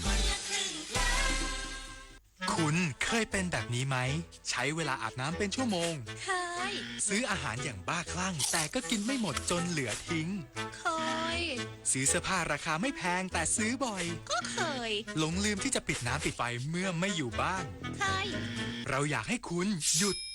กิจวัตรประจำวันที่เป็นการทำร้ายโลกช่วยกันรักษาและฟื้นฟูตั้งแต่เรื่องเล็กๆที่เริ่มได้ด้วยตัวเราอาจเป็นเรื่องใกล้ตัวที่สามารถทำได้ไม่ยากกรมทรัพยากรน้ำเร่งติดตั้งเครื่องสูบน้ำเพื่อระบายน้ำท่วมขังในพื้นที่จังหวัดอ่างทองและสิงห์บุรีจากระดับน้ำในแม่น้ำเจ้าพระยาสูงขึ้นคาดช่วยเหลือประชาชนได้กว่า700ครัวเรือนนายโอภาสถาวรรองอธิบดีกรมทรัพยากรน้ำได้ลงพื้นที่ติดตามสถานการณ์น้ำและเร่งติดตั้งเครื่องสูบน้ำในพื้นที่จังหวัดอ่างทองและสิงห์บุรีเพื่อระบายน้ำท่วมขังในพื้นที่หลังแม่น้ำเจ้าพระยาระดับน้ำเพิ่มสูงจากฝนตกต่อเนื่องและเขื่อนเจ้าพระยาเพิ่มการระบายน้ำพร้อมได้เน้นย้ำให้เจ้าหน้าที่ทำงานแข่งกับเวลาเพื่อเร่งระบายน้ำให้เร็วที่สุดและดูแลความปลอดภัยของประชาชนอย่างใกล้ชิดพร้อมให้สำนักงานทรัพยากรน้ำที่2ติดตั้งเครื่องสูบน้ำ2จุดคือจังหวัดอ่างทองได้ติดตั้งเครื่องสูบน้ำขนาด12นิ้ว1เครื่องบริเวณบ้านจำปาหล่อหมู่5ตำบลจำปาหล่ออำเภอเมืองอ่างทองเร่งระบายน้ำจากพื้นที่หมู่4 5และ6ลงสู่แม่น้ำเจ้าพระยาช่วยเหลือประชาชนที่ได้รับผลกระทบกว่า430ครัวเรือนรวมกว่า700คนจังหวัดสิงห์บุรีได้ติดตั้งเครื่องสูบน้ำขนาด12นิ้ว1เครื่องที่บ้านหัวงิ้วหมู่4ตำบลหัวป่าอำเภอพรหมบุรีสูบน้ำจากบ่อล้าที่รับน้ำจากแม่น้ำเจ้าพระยาเพื่อระบายน้ำออกสู่คลองบรมธาตุบรรเทาความเดือดร้อนของประชาชนกว่า133ครัวเรือนรวม485คนคาดว่าจะเดินเครื่องสูบน้ำประมาณ10ชั่วโมงต่อวันสำหรับกรมทรัพยากรน้ำได้ติดตามสถานการณ์น้ำอย่างใกล้ชิดพร้อมให้ทุกสำนักงานในภูมิภาคเตรียมพร้อมเครื่องจักรกลเครื่องสูบน้ำและเจ้าหน้าที่ลงพื้นที่ทันทีเมื่อเกิดเหตุเพื่อช่วยเหลือประชาชนอย่างเต็มกำลังและเร่งฟื้นฟูสถานการณ์ในพื้นที่ให้กลับสู่ภาวะปกติโดยเร็วที่สุดปิยาพันธ์ยางเทียนรายงานรองนายกรัฐมนตรีสั่งตั้งฐานปฏิบัติการร่วมอุทยานแห่งชาติทองผาภูมิตำรวจตระเวนชายแดนและทหารป้องกันลักลอบขุดทองในเขตอุทยานแห่งชาติทองผาภูมิจังหวัดกาญจนบุรีนายสุชาติชมกลิ่นรองนายกรัฐมนตรีและรัฐมนตรีว่าการกระทรวงทรัพยากรธรรมชาติและสิ่งแวดล้อมได้สั่งการให้อุทยานแห่งชาติทองผาภูมิร่วมกับตำรวจตระเวนชายแดนและเจ้าหน้าที่ทหารตั้งฐานปฏิบัติการร่วมเพื่อเพิ่มความเข้มข้นในการลาดตระเวนป้องกันการลักลอบการบุกรุกขุดทองในเขตอุทยานแห่งชาติทองผาภูมิอย่างเด็ดขาดและต่อเนื่องทั้งนี้ทางด้านนายอัธพลเจริญชันษาอธิบดีกรมอุทยานแห่งชาติสัตว์ป่าและพันธุ์พืชได้เปิดเผยว่านายสุชาติชมกลิ่นที่ได้เน้นย้ำให้บังคับใช้กฎหมายอย่างเคร่งครัดกับผู้บุกรุกพื้นที่ป่าอนุรักษ์กรมอุทยานแห่งชาติสัตว์ป่าและพันธุ์พืชทั้งนี้โดยอุทยานแห่งชาติทองผาภูมิได้เพิ่มความเข้มข้นในการลาดตระเวนพิทักษ์ผืนป่าและจับกุมผู้ลักลอบขุดหาทองในพื้นที่จนถึงปัจจุบันสามารถจับกุมผู้กระทำความผิดได้รวมถึง29คดีมีผู้ต้องหาทั้งคนไทยและต่างด้าวรวม44รายวุฒิชัยบุญเฉยทีมข่าวสวท.กาญจนบุรีรายงาน SMED Bank จัดสัมมนาปลุกพลังติดปีก SME จังหวัดแพร่เสริมศักยภาพผู้ประกอบการเข้าถึงแหล่งทุนต่อยอดธุรกิจ SMEนายชลิตเทียนธนโชติกุลผู้จัดการธนาคารพัฒนาวิสาหกิจขนาดกลางและขนาดย่อมแห่งประเทศไทยหรือ SMED Bank สาขาแพร่เปิดเผยว่า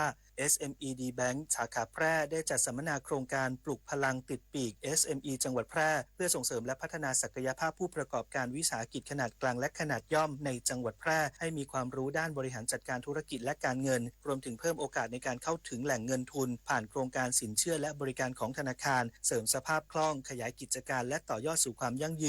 โดยได้นำผู้ประกอบการ SME และผู้สนใจในพื้นที่จังหวัดแพร่มารับคำปรึกษาด้านการเงินและแหล่งทุนจาก SMED Bank และหน่วยงานพันธมิตรต่างๆให้ผู้ประกอบการได้มีแนวทางในการดำเนินธุรกิจการเข้าถึงแหล่งเงินทุนการพัฒนาผลิตภัณฑ์และการใช้บริการของภาครัฐอย่างครบวงจรช่วยเสริมสร้างโอกาสทางเศรษฐกิจให้แก่ผู้ประกอบการในพื้นที่อย่างเป็นรูปธรรมเพื่อเพิ่มโอกาสการเข้าถึงแหล่งเงินทุนแก่ผู้ประกอบการขนาดเล็กธนชัยสุวรรณกาศ สวท.แพร่รายงานจบข่าวพิญญรุ่งสมัยอ่านแล้วฟังข่าวครั้งต่อไปเวลา 23:00 น.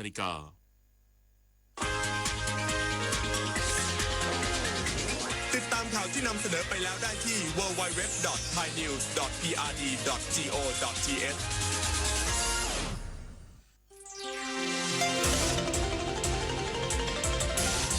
วิทยุแห่งประเทศไทยให้ความรู้กู้ความสุข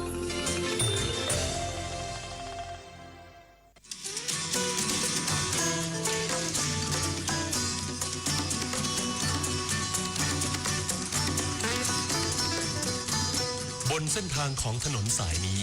เรามีบทเพลงเพื่อชีวิตดนตรี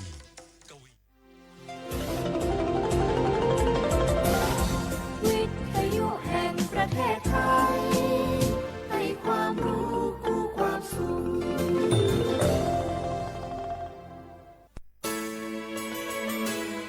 สถานีวิทยุกระจายเสียงแห่งประเทศไทยจังหวัดเชียงใหม่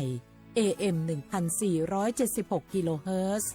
สถานีวิทยุภาคภาษาชาติพันธุ์แห่งเดียวในประเทศไทยที่มีความทันสมัยเชื่อถือได้สร้างอัตลักษณ์กลุ่มชาติพันธุ์สู่สากล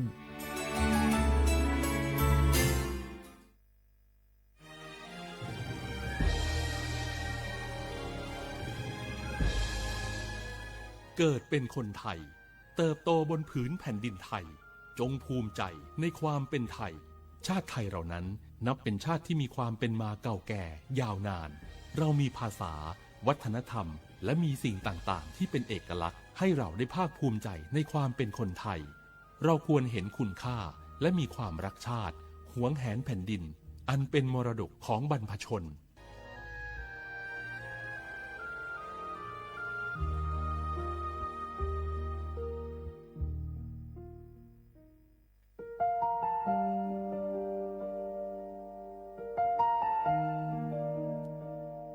ขอน้อมเกล้าถวายอาลัยสมเด็จพระพันปีหลวงพระแม่แห่งแผ่นดินผู้ทรงเมตตาเหนือเกล้าขอพระองค์เสด็จสู่สวรรคาลัยข้าพระพุทธเจ้าข้าราชการและเจ้าหน้าที่สถานีวิทยุกระจายเสียงแห่งประเทศไทยจังหวัดเชียงใหม่กรมประชาสัมพันธ์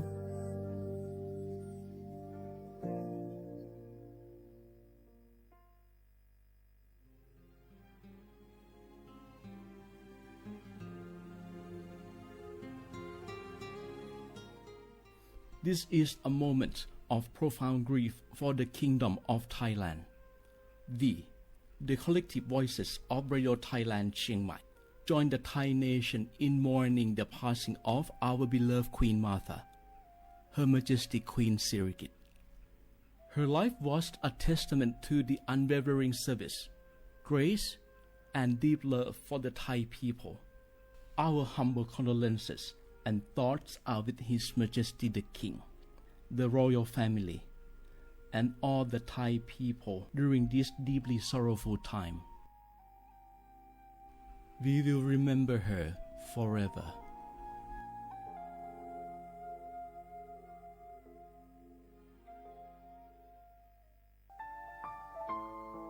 เฮาข้าพี่น้องเจ้าคือไตมีตั้งหม่องเจออันเจ้านางหอคำสมเด็จพระนางเจ้าสิริกิติ์ พระบรมราชินีนาถพระบรมราชชนนีพันปีหลวงเลยเข้าสวนหมักหักคำนนเพกว่าย้อนสู้เก่าตึงปันเฮาวิเย็นขวัญเงาเจ้าเฮาขาหอดถึงตีสุคติกัดเย็นเสกรรมเฮาขาพี่น้องก้นคือไต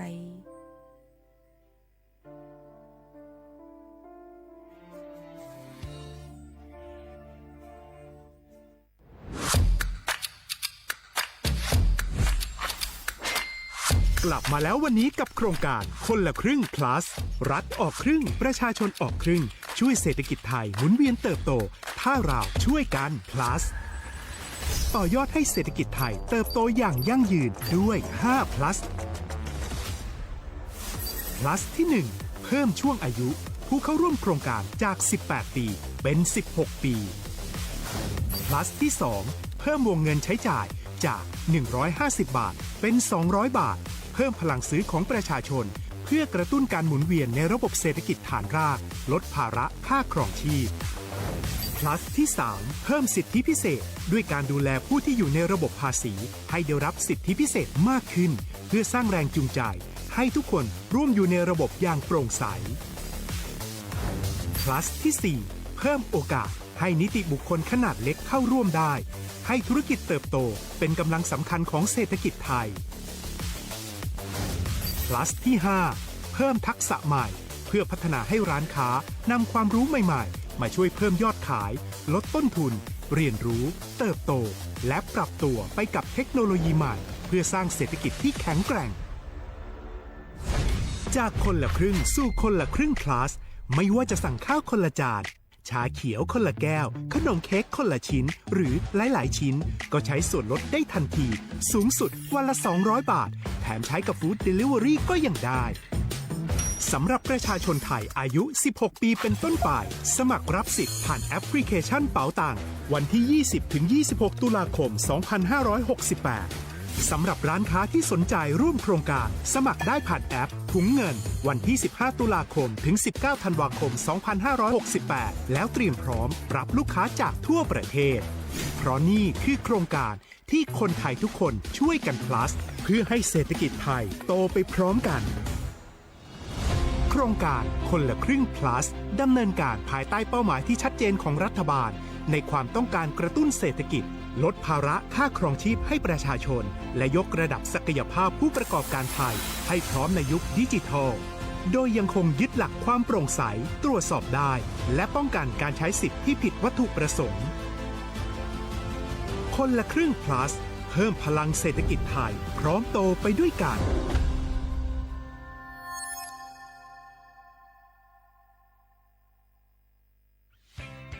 เส้นทางสายหมอกที่สวยที่สุดในเมืองแพร่กำลังรอทุกคนไปวิ่งด้วยกันครับทุกก้าวของคุณคือพลังของลมหายใจ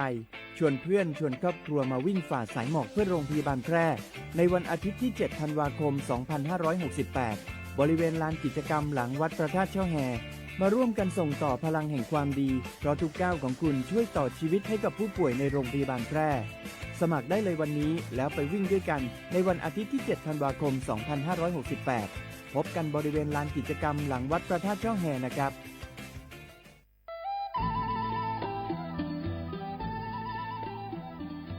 จังหวัดลำพูนโดยสำนักงานวัฒนธรรมจังหวัดลำพูนขอเชิญชวนทุกท่านร่วมย้อนวันวานสัมผัสมนต์เสน่ห์ตลาดวัฒนธรรมถนนสายวัฒนธรรมย่านเมืองเก่าข่วงพันปีถนนรถแก้วชวนมาชมชิมช็อปกับสินค้าพื้นเมืองของกิ่งบ้านเฮามากกว่า100ร้านค้าพร้อมชมการแสดงศิลปะวัฒนธรรมล้านนาและกิจกรรมดีๆจากชุมชนท้องถิ่นทุกวันเสาร์และอาทิตย์ตั้งแต่วันที่25 ตุลาคม 2568 ถึง 4 มกราคม 2569 ระหว่างเวลา 14 นาฬิกาถึง 21 นาฬิกาณตลาดวัฒนธรรมถนนสายวัฒนธรรมย่านเมืองเก่าข่วงพันปีถนนรถแก้วอำเภอเมืองลำพูนจังหวัดลำพูนร่วมแต่งผ้าเมืองใส่เสื้อผ้าเมืองเดินย้อนวันวานเก็บภาพความประทับใจในย่านเมืองเก่าแล้วคุณจะหลงรักเสน่ห์เมืองลำพูน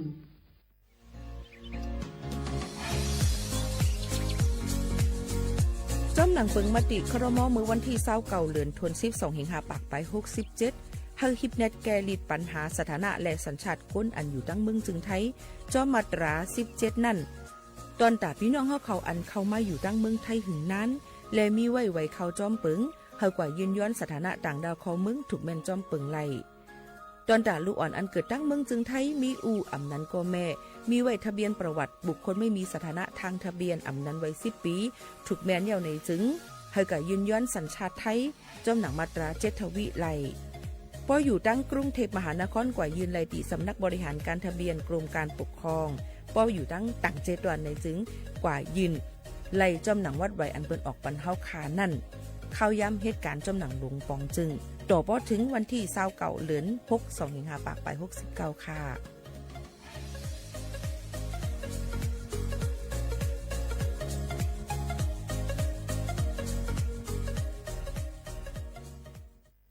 พี่น้องเขาสนใจใครปืนเผาผ่านตั้งห้องเปิดเซ็งสวทเก้งใหม่ปั่นตั้งหู้ห่มปลาดังมีดังซื้อถ่อมแจ้งแล้งหลีกว่าไก่ในปืนตีเจดอนเก้งใหม่กับสืบมาเลยดีสวทเก้งใหม่หมายฟ้น053-276-068และ0922468579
xóm nơi cái nai ô แต่ตั้งหลายมาพร้อมห่มกันมือวันปล่อยปีใหม่สายยิงเก่ามือมีผ่านน้ำหวานพร้อมห่มกันสร้างมันคืมไว้เฮอคึกปืนเฮากว่าเดินถึงมือวันปล่อยปีใหม่มาเท่าหนุ่มมังว่าคือไตเฮาตั้งหลาย มาพร้อมกันยกยุกทุ่งไต้หวันปีใหม่ไต้เฮาอยากสุนสิกาเฮาหาพร้อมกันพอดีฮักมาเก่าแก่กัน เฮาหาจัดกันเปิ้นแค้นจมจอมเยาอยู่นอทุกป้องใจหันแรงขอดมันพันเนนแห้งเฮาเยาไตเอ้ยทุกป้องใจหันแรงขอดมันพันเนนแห้งเฮาเยาไตเอ้ย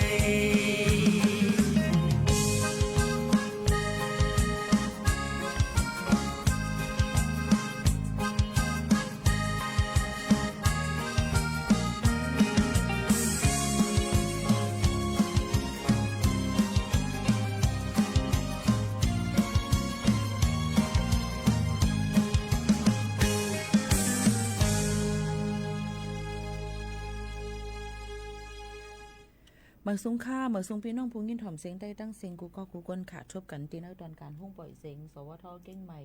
AM 1476กิโลเฮิรตซ์ปืนปล่อยเสียงกูวันบ่ถึงมาข้าวยาม10 โมงถึง 11 โมงกลางเนื้อกลางค่ำอยู่จอมขาวโมขาวนู้น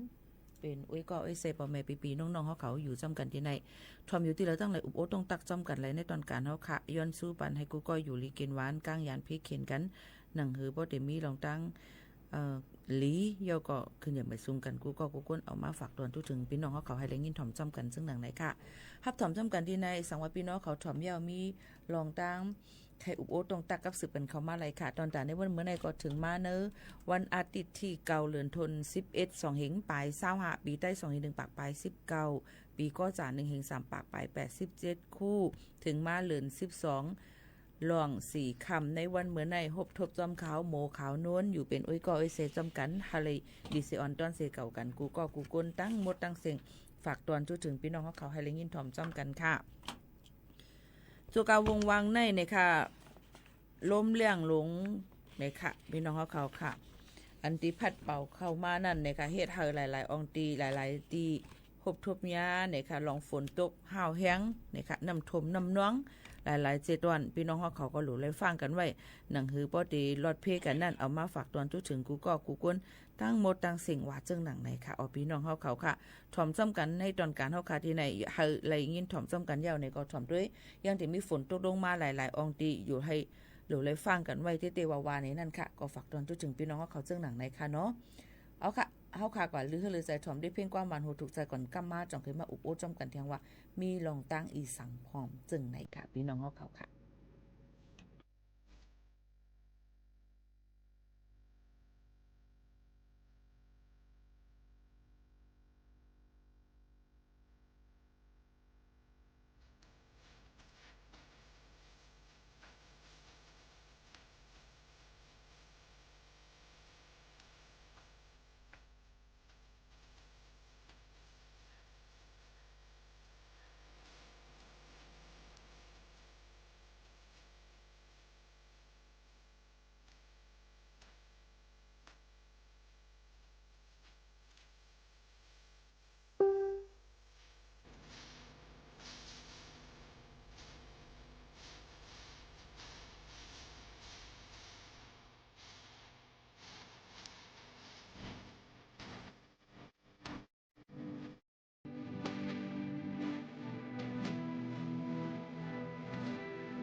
ค่ะเลยคือใจถ่อมด้วยพิ้งกว้างหวานหูถูกเจอกว่าเนี่ยค่ะย้ำในเฮาคำว่าถ่อมด้วยเทียงข่าวเฮากันเทียงเนี่ยค่ะเมื่อว่าในเนี่ยค่ะมือกลางค่ำขึ้นดึกนั่นเนี่ยก็ย้อนเพราะว่าฝนตกลงมา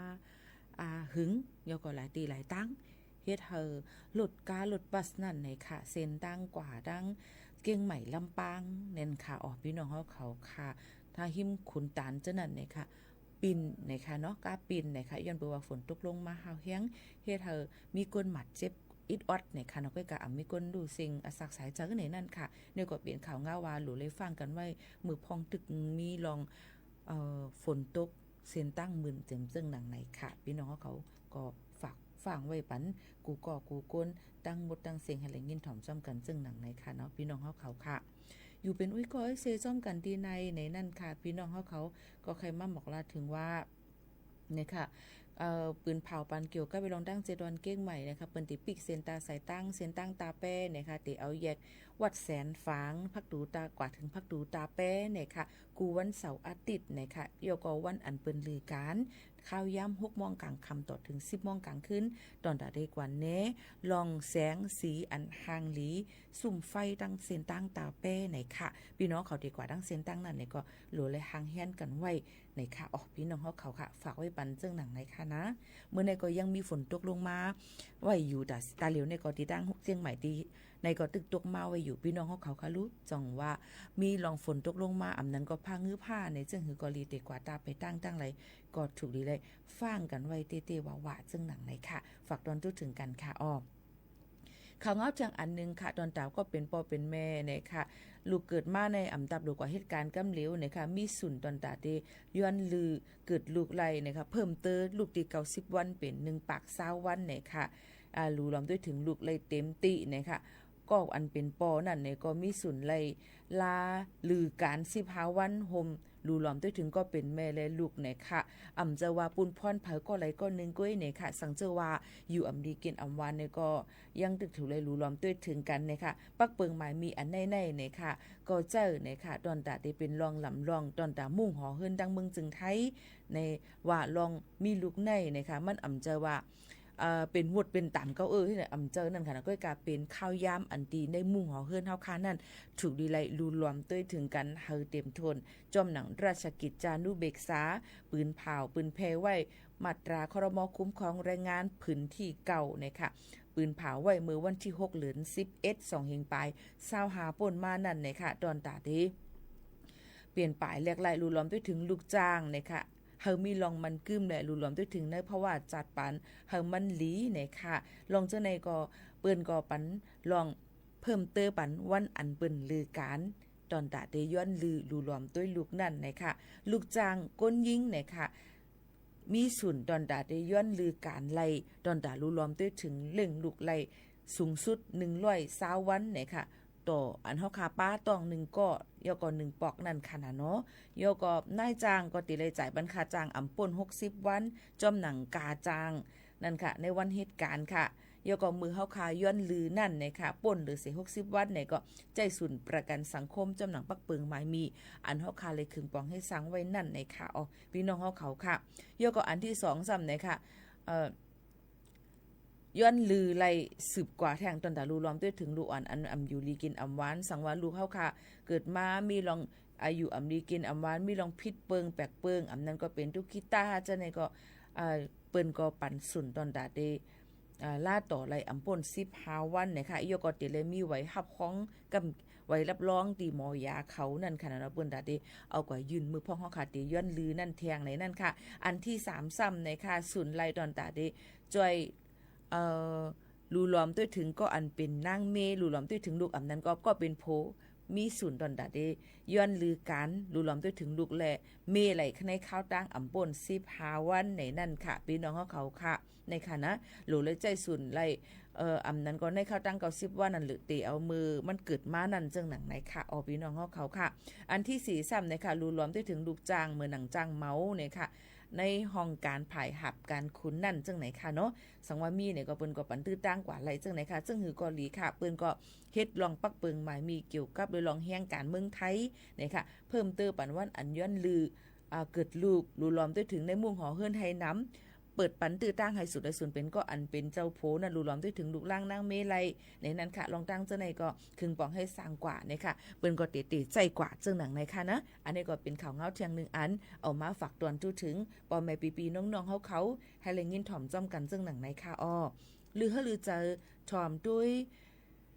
ธรรมาตรากันในค่ะยิ่งหมู่ขนวนทางเฮียนไว้เมื่อในเป็นวันอาทิตย์ในเฮาค่ะก็เดี๋ยวมีป้าดังธรรมาตราในค่ะมา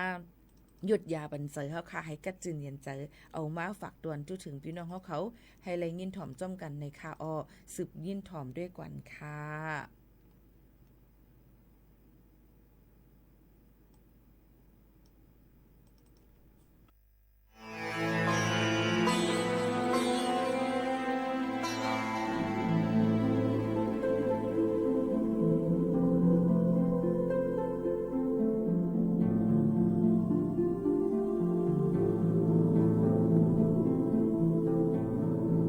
หิง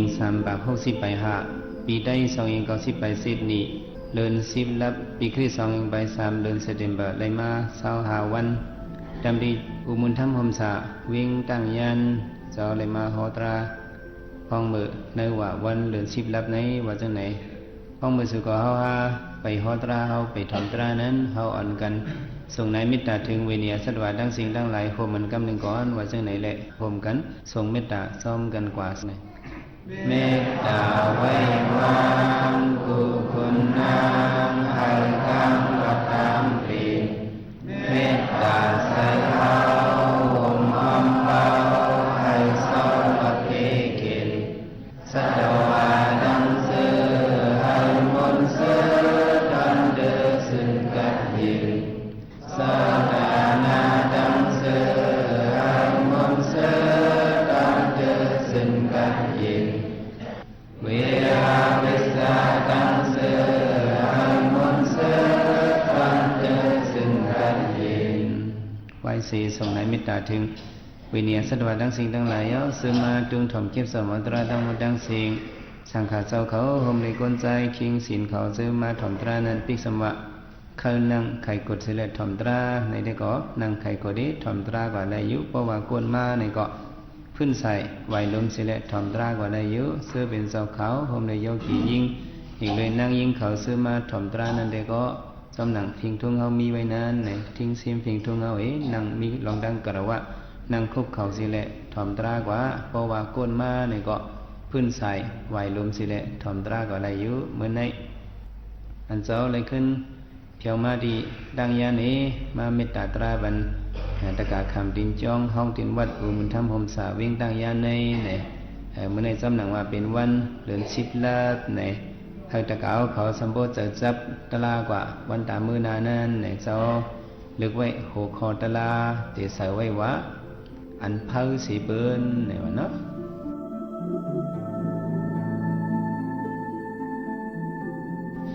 โคตราเขาจะเขาใส่ไว้ว่าคือก็อันพังสีเปิ้นในโลกะโครงการหลวงเขาในย่ำเดี๋ยวเขาหลุดไหลอ่อนกันพูดซักไว้อีสังเป็นอันพังสีเปิ้นโน่กึ่งลีหัวกึ่งลีหัวยาวอันเลยพังสีเปิ้นก็ไม่ความเขาในเขาว่าพังในก็ว่ามังซื้อสัมบะไว้ในก็ว่าจังว่าว่าเป็นตั้งทุ่งเมานั่นเขาสัมว่าจังหือขันเล่ทำมาจากไหนวะนะเมื่อเจ้าก็เรียกนั่นแมวเป็นไตเมาเนี่ยมันว่าที่เจ้าไอ้ใจขันเล่มันว่าจากไหนเจ้าเอามาเสียมิวให้เอามาเพ้อในก่อนเนาะเขาลูกอ่อนตั้งเบิ้งตั้งยาในห้องหูป่องลูกขันเพ้อเขาว่าขันเล่เนี่ยเจ้าก็ขันบางอย่างแอกกระเล่นแอกในเนาะเมียสมัยยังไม่ทำออกเสียงไก่มาแล้วเนี่ยของเมียว่าคันเลยในน่ะเนี่ยเจ้าก็ว่าคันเพ้อในเนี่ยอ๋อเป็นเจ้านั่นถึงที่ปองกันเนาะคันเพ้อไวเน็ดลั่นกันเจ้าไหนนะมันปองว่าอย่าไปเทิงเนี่ยเนาะหอยเนี่ยจ่องมันเล็ดจ่องมันเพ้อมันเพ้อก็ว่าหอยในเทิงน่ะเลยพวกโกนเอาเนี่ยแห้งเทิงทึ่งนึกนึ่งน่ะเพียวว่าจังไหนเขาอ่านกันมาที่มันอาลูตั้งเล็ดมาเนี่ยซัมโบตันหอยในจังหวะว่าหอยเนี่ยเขาว่ามันทึ่งว่าในสิตาก็ อันเพิ่สิหอยก็ซ้ำมีก็เต่าซ้ำเพิ่สิหอยอีนึงว่าอันเพิ่สิเต่าก็ซ้ำมีเต่าก็ยังก่อยเทิงก่อนว่าเอาก้นเฮาว่าจ่องเทิงก้นเฮาในเฮาซ้ำเพิ่สิเต่า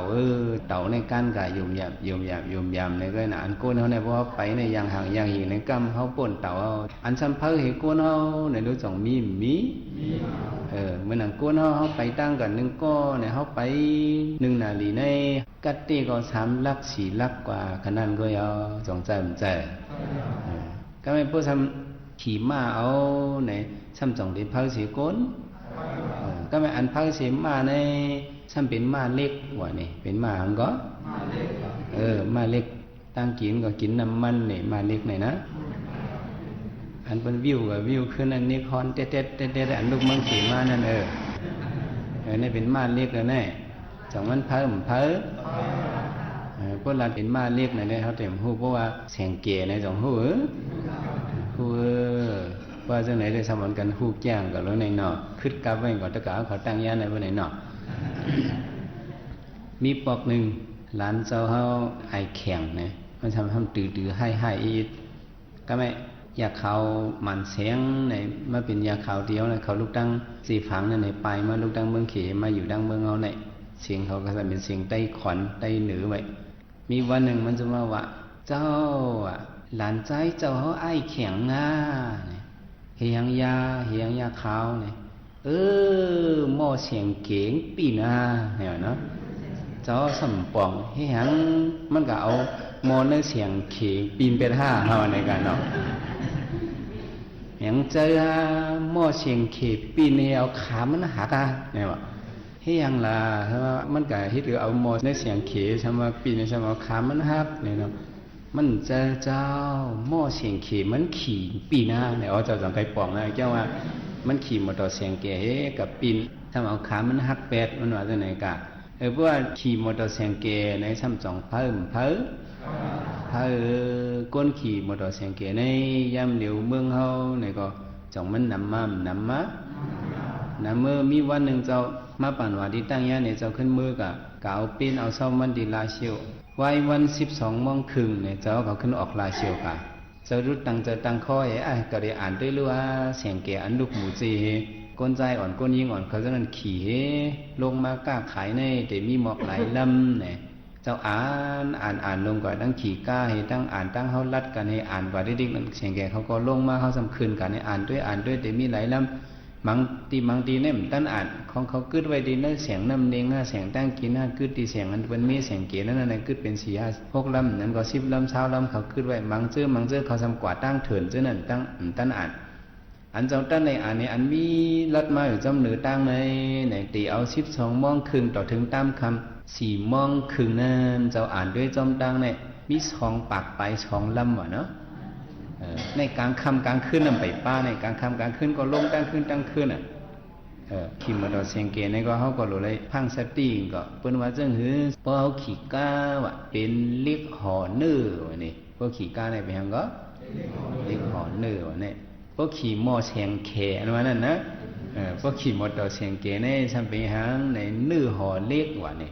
คนเมืองเขาก็ย่ำเดียวอ่อนกันขี่เสียงเก๋นี่โดยไล่ข้างสลีว่าเป็นเมืองเปิ้นได้พวกขี่เสียงเก๋นี่ตีเลยตื้อซอกตีนตีเลยตื้อมงมือตีเลยตื้อหมักโหให้ไหนคนเมืองเขาได้ก็มันบ่พังสตินั่นน่ะบ่ขี่ก็สำคัญขี่เพ้อสำคัญหลิมแห้งๆเนี่ยมันเป็นเนื้อห่อเล็กกว่าอ่อนกันพังก้นเฮาในอุแมวเกิดมาลิงงามๆเพราะมันก็ฮักก็แกล้งเวทก็แท่งไว้แล้วใน2ได้เข้มแล้วบ่2ได้ขึ้นเหมือนออละกินมั้ยเนาะก็บ่ได้ในเสียงเก๋ในเพ้อในว่าไหนก็ไม่อันเพ้อสิเสียงเก๋ในก็ขี่ก้าในก็สัมภาษณ์เสียงเก๋ก้าเบียนกาเล่นครูสาก้าปัจเจลูปลาตูลงฉะนั้นพวกนั้นในสำสองเพ้อเสียงเก๋ก็ไม่อันเพ้อให้ก้าจำเป็นสังในเมื่อนั้นยัตถาเอาว่าจังไหนเลยยัตถาเมืองญี่ปุ่นเนี่ยเขาบอกว่ายัตถาหมักกองวะเนี่ยตั้งเพ้อในเพ้อถัดหมักกองวะลูกสองเพ้อนั่นอันสัมภาษณ์ยัตถาหมักกองนั่นเนี่ยเดี๋ยวสัมเดเป็นเฮือมินว่าก็ไม่เฮือมิน7เขาจะเนี่ยสองเพ้อนั่นเฮือมิน7เนี่ยมันกว่าเนี่ยก่อน1 เก็บ 1 กำไว้มันเพ้อน่ะเนาะ ว่าในเมืองคงกังเนี่ยอีสังเผาเสเปอเนี่ยเฮามาว่าเนี่ยอันเป็นจัดดอกพระเป็นเจ้ายามเป็นนกหางสากค่ำว่าจัดหนึ่งเนี่ยเป็นจังก็เป็นนกหางสากค่ำเนี่ยเขามี3ตัวพี่น้องเนี่ยซ้ำมีนเผามีนภายน่ะเขา3ตัวพี่น้องเนี่ยกับมีนเข่กันตั้งตัวอันมีเนื้อลิ้นจังได๋ก็เขาเป้กับมีนเข่ตั้งอันมีเนื้อน้ำเนี่ยก็เป้นกหางสาเนี่ยมันบินภายแน่นเนี่ยความได้อ่อนกันว่าเป็นนกหางสามันก็ลงมาที่หันซ่านั่นลูกดีความป่านี่นั่นนี่มาจังว่าเป็นนกหางสาเนี่ยเฮาเลยหันเปิ้นเฮ็ดจอมหางกองง่วมนั่นก็มักลูกคันอย่าสู่จังนั้นนะเนี่ยชบมันแผบๆเหมือนหนังเป็ดเฮขอนคอมันก็มีเป็นห่านเฮหางมันก็งอกๆอ่อนเฮเนี่ยเฮาเลยหันจังนั้นนู้จ่องยามหันหางมันตูเตียงจ่องยามหันตูตีมันตีในนกหางสาเนี่ยมันก็เป็นหางมันก็เป็นเป็ดเถื่อนเว้ยว่าเป็นหยังก็เป็นเป็ดเถื่อนก็เป็ดเถื่อนในมันบ่มีอะไรไกลเป็ดเถื่อนในซ้ำมินไรไกลนกหางสาอันว่าน่ะซ้ำเป็นเป็ดเถื่อนเมียวหนึ่งเฮซ้ำมินไรไกลเสเป็ดเถื่อนก่อนว่าในเป็นนกหางสากันเนาะในเฮาหลบปองใจว่าอันเป็นนกคำปลาเป็นเจ้าเฮาเลยเป็นนกหางสาจัดหนึ่งยาวในนกหางสาสวรรค์น่ะนี่นกหางสานั้นมินเพิ่นน่ะขาจุมินขี้เปิ้นก็เป้เปิ้นมัวดาเฮาได้ไรขี้หังเนาะอันที่เพิ่นเหมือนหนังเฮาพี่น้องในเนี่ยก็แม่ข้าจังกะหันขุนวันว่านี่กะหันไผก็กะหันกลางวันเนี่ยห้ามมินเขกันตั้งกลางวันไอ้น้องเนี่ยกะโจน้องมันน้องกลางมันเนี่ยกะโจน้องลื่นเขาเฮามินเขกันตั้งกลางวันเนี่ยเผาติเผาสิเผาเนี่ยพอกลางวันติออกเนี่ยก็ตั้งนกหางสา2ตัวพี่น้องให้มินเขกลางวันนั่นว่าเนี่ยกลางวันเนี่ยก็เลยว่าเผาห้ามเผาฮะกลางเนี่ยเจ้าเขาขี่ก้าออกกะตั้งโต๊ะเขาเลยลงกับมันเดลีจังไหนเนี่ยเขากว่าในกลางวันลำจอมโกนเขาส่งมันป่นกามป่นกาป่นในเขากว่ายังไปเที่ยวมันเดลีกลางวันสมมุติใครตัวผมจ้าตอนใต้ก็เจ้าธรรมะสามีเนี่ยมันลูกตีกุลัมปูเฮที่เมืองสิริติงกายมันกว่าตั้งโต๊ะแต่กว่าที่เมืองอิงกลาเนี่ยมันขี่มีในกว่าตั้งโต๊ะติ๊กๆกันเนี่ยออกที่เมืองกุลัมปูเนี่ยออกหมด10 โมงจังได๋มันกินเนี่ยซ้อมวันขี่มีนู้จังมันเพิ่มกว่ามอง6 นาทีในสมัครกึดลือเดียงเมืองนึงมันก็แถมน้ำมันมินเนี่ยกับแถวเมืองนั้นก็ยังได้เป็นชิปไหนค่ายว่าไหนเนาะมันขึ้นกินข้าววันกันนั้นแทงกำก็ไม่เนาะสิบข้าวตั้งกว่าแทงไงกับแถวเองกลางทำกว่าตั้งโต๊ะติ๊กๆน่ะกลางวันก็ทำโต๊ะกว่าตั้งโต๊ะต้องจำใจพวกมันกับแถวอิงกลาเนาะเนี่ยก็มันขี่แท็กซี่ก็มือเผียวดีวัดตีจองเขาเนี่ยก็ซ้ำขึ้นเมื่อคืนหมุนเจ้าเมืองอิงการเด็กกินซ้อมวันว่าเนี่ยเนาะมันก็ขึ้นกินแห่งตาไงเนี่ยเนาะเป็นยาหัน3 ตาไปแล้วมันเลยเนาะในมันกว่าตั้งโต๊ะติ๊กๆน่ะสันตว่าเฮาว่ากลางวันเนี่ยมันก็โต๊ะกว่าตั้งโต๊ะในบนลำก็มันขึ้นกะในเป็นนกหางสา2 ตัวพี่น้องในก็ขาก็มีเนี่ยลำจอมลืบจอมกลางวันในมินก็เป็นนกหางสาอ่อนก็ลื่นสุดในเนี่ยมีนกว่าอะไรหมอก3 นาทีข้างในกว่าเอามันไปเทปีกมันโอนนะมันมันมอยมันจังมีอะไรก็ลูกเนื้อกลางเฮาเหยียดตกมากว่าเนี่ยอันเป็นปีไอลงเขาหนอกคำปลาเป็นเสาในซ้ำอยู่ด้วยเนื้อลอยอยู่กันถุยซ้ำตุ้ยก็น้องก็ในตั้นบินในกำอ่อนกวยเหยียดตกก็ลงในเนี่ยอันเป็นนกหางสาปีไอลงในซ้ำขึ้นบินกับยับเอาน้องมันน่ะเนี่ยเกียดเอาน้องอย่าไปให้ตกดินในซ้ำขึ้นจันเอาน้องต่างเนื้อกองหลังมันในมินมากขึ้นมาจับใส่ดินเนื้อลอยอยู่กันถูในเป้าไว้วะเนี่ยน้องกลางมันซ้ำมินกว่าอะไรหมอกครึ่งวันหนึ่งเนี่ยก็ซ้ำปีกมันก็ก้นไปเนี่ยน้องกลางเนี่ยก็ซ้ำเหยียดตกไปด้วยปีไอ้เงาจากนั้นกัดล่ำเอาน้องมันอันเดียวเหยียดตกมาปีไอ้กัดจ้อมเอามาให้ต่างในกองหลังไม้ขึ้นเอามาไว้ดีขึ้นตีอยู่เขานั่นปีไอ้จังว่ากลางวันเนี่ยมันได้เป๊ะเพอดันเหือเนี่ยน้องก็2 ก็มินในดำปีไรวะก็เป็นไหนเกาตีขี้ด้วยกลางวันด้วยเนี่ยหน่อลองพระเป็นเจ้าทางมินขี้กลางวันวะก็ไม่กลางวันสมมติมินกว่าสมมติออกกว่าหึงเอามันล้ำจอมเฮขึ้นกลางวันวะเนี่ยคือเดี๋ยวสมมติปนกับไปตั้งไกลลงนั่นนกหางสาจังว่ากลางวันมินเพอดันเกาก็เป็นไหนนกหางสาหนอลองคำพระเป็นเจ้าในจ่องมันเจ้าเพอห้ามเพอฮะเพอติวายาวเห็นนั้นถึงมาตามคำมา หนอลองนกหางสาในขึ้นมีนเหปอกมาขึ้นที่เมืองปรณสีก็แม่สมัยยาขอนอคำในตั้งนกหางสาในซัมเป็นไตก่อกันวะเนี่ยขอนอคำสั่งอุบนกหางสาวะเมื่อไหนคุณนกหางสากว่าที่เลยมาด้วยก็อับเลียบเฮือไว้ลาว่าจังไหนคุณนกหางสาสังลาดนี่ลองว่ามือเจ้านั้นน้องใจก็สองเกาะมีนขี้กันตั้งขุนวันเนี่ยวะเนาะว่าเอาไล่พระบินจอฮอตราเดะพระบินจอฮอว่ากลางวันจังไหนเดือนจังไหนมันไข่มันกว่านะว่าเอาไล่ที่ปั่นว่าเขาสังว่ากลางวันนี่มันไข่ตีจังไหนอันพระบินจอฮอเดะเนื้อกลางหาวจังไหนเนี่ยเดินเราเนี่ยขัดกำผาจังไหนมันปั่นหัวห้างผาห้างมันไข่มุมบดเนาะก็มันไข่จอมอันตั้งพื้นเหมือนจังเขาเอาหมากหินอ่อนช่างนั้นเขาตั้มตีเนื้อสาที่เขาไข่สาตั้งพื้นจังนั้นเนี่ยมันก็ไข่จอมกันมุมหมดหนึ่งจอมกันตั้งผงนั่นน่ะบางปองบางเลยมือหนังเจ้าสั่งเท็กซ่า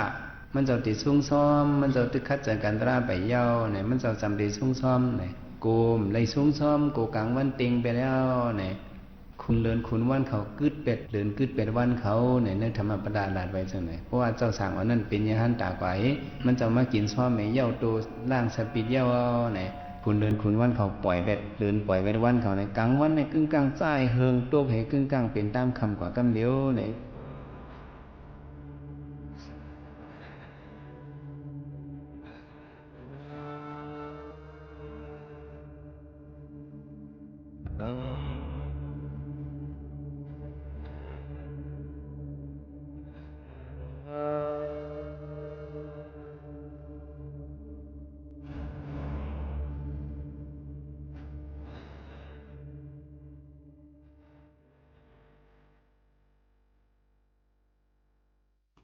อ๋อค่ะพี่น้องเขาค่ะเลยถ่อมกว่าธรรมตราฝากตอนจุดถึงพ่อแม่พี่น้องเขาในวันลือการหลายก็ลือการหลายก็จังตึกดูหลายเหตุการณ์คึงปองให้สร้างกว่าให้รีเซออนตอนเสเก่ากันกูเกิลค่ะอยู่เป็นเซจ้อมกันที่ไหนทบจ้อมกันกูวันพอถึงมาข้าวยาม 10 โมงถึง 11 โมงกลางในกลางค่ำอยู่จ้อมกันที่ไหนค่ะนะฝากตอนจุดถึงกันกูเกิลหนังหือพ่อเตมีลองตั้งอันลีเซออนตอนเสเก่ากันนั่นเอาฝากตอนจุดถึงพ่อแม่ปีน้องเขาซึ่งหนังไหนค่ะเอาข่าวง่าวเกี่ยวกับไปลองการกินน้ำเหล้าแอลกอฮอล์มาฝากตวนจูถึงพ่อแม่ปีน้องเขาค่ะเตเจ้าจอมหนังปักปึงหมายมีวันที่8เดือนธันวาคม2เฮงปลาย25หาในมาสังเจอว่าผู้เลยเผยกว่ากินจอมเสียงลั่นเหล้าลั่นตั้งกินอันเปิ้นขายว่าน้ำเหล้าสุรานั่นจึงอย่าไปนั่งหึงป่นถึงป่นเลยสิ12โมงเต็งขึ้นนั่นเนี่ยค่ะกลางขึ้นลึกเนี่ยอย่าเป็นนางป่นเนี่ยค่ะสั่งเจ้าว่าเฮาคันนางป่นหรือสิข้าวยามอันเปิ้นขายข้าวยามอันเปิ้นขายในว่าเหล่ะข้าวยามขายน้ำเราสุราได้เป็น11โมงกลางหรือต่อถึง2โมงยอกจังไหนค่ะเนาะพี่น้องเขาค่ะยอก็ในข้าวตั้ง2โมงดอถึง5โมงนั่นไหนเปิ้นอำปันให้กินเปิ้นอำปันกินน้ำเราสุราบ่กินเปิ้นได้ย่ามไม่ตามเงินค่ะนะยอก็ข้าวยามเปิ้นได้ขายน้ำเราสุราเที่ยงก็ได้เป็น5โมงไว้วันคู่ค่ำต่อพอถึงเตียงขึ้นไหนนั่นค่ะสั่งซื้อว่ากินนอกเลยที่นั่นอำนั้นก็กว่านั่งเนื้อเสียงปิกเหี่ยวไว้ก็ยังตึกนั่งอยู่ในจึงเจ้าหน้าที่เปิ้นหันเปิ้นเตไหมตามเงินไหนค่ะอำปันขายในข้าวยามอันที่เปิ้นอำปันขายสั่งว่าเฮ็ดผิดปักเปิงหมายมีเตละย่ามเหมยตามเงินอำป่น10,000 วัตต์นะคะในก็เตใจเตมอนที่8ป่นมาเหี่ยวเฮาพี่น้องเขาฟังกันไว้กูก้นตั้งหมดตั้งเสียงนะคะเมื่อในข้าวยามมดเสียงที่ย้อนผัดยานพี่น้องเขาเมื่อกว่าก่อนเหี่ยวค่ะส่งขึ้นมาพบมาทบจอมกันแข่งค่ะม่อนๆค่ะขอบใจค่ะโจกาเดผ่าดันกันแห่งอันหนึ่งค่ะมีกับสืบมาในค่ะว่าอันเป็นปานางหนูในค่ะอีกป้าลุล่างตั้งเซ็งในค่ะโจเข้าเมืองไทยในค่ะเนาะฝากตวนเมื่อจูถึงก็อันเป็นปีไอลุงตันในค่ะก็อันเป็นน้องใจน้องจิงในค่ะหน้าแสงนางเขาอีกป้ามุ่งหอเฮิรนปีน้องๆเขาตั้งมดตั้งเซ็งอันไรยินถ่อมในตอนการห้องปล่อยเซ็งในก็ฮาเลยอยู่ลีกินหวานนะคะอยู่ลีกินหวานเหตุการณ์ขึ้นอย่างเมื่อสูงอย่าไปฮาเลยมีตั้งเป็นโลกาอีสังมักมีเงินคำกันนะคะตอนแต่วันเมื่อไหร่เผยสูงค่า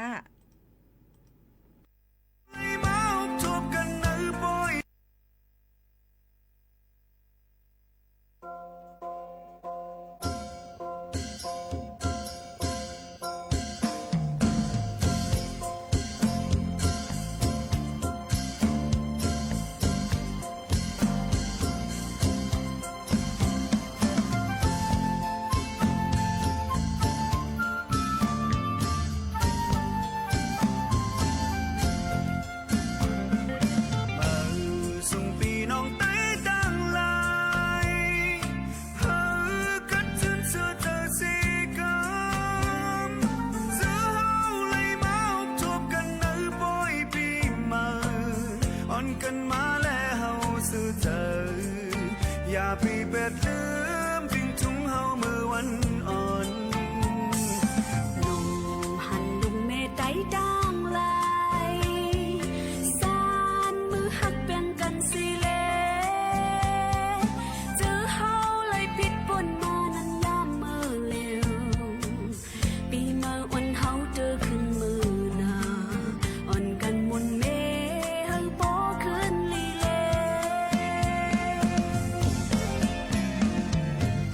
แม่มึงไตเฮาที่จมคาหือมือหันอันลุงแม่ไตพร้อมกันปีเมื่อเยาก็เฮาสู้ตึงหักเป็นกันโจโจสู้ตานตาปีน้องไตคือสู้ปูนพันมีตีสู้แลเฮาหอมมือกันปกดังเฮาอันมันไตขึ้นแย่ปีมือในตั้งเฮามือหน้ากว่าอย่าไปลงลืมเมื่อวันปีมาเฮา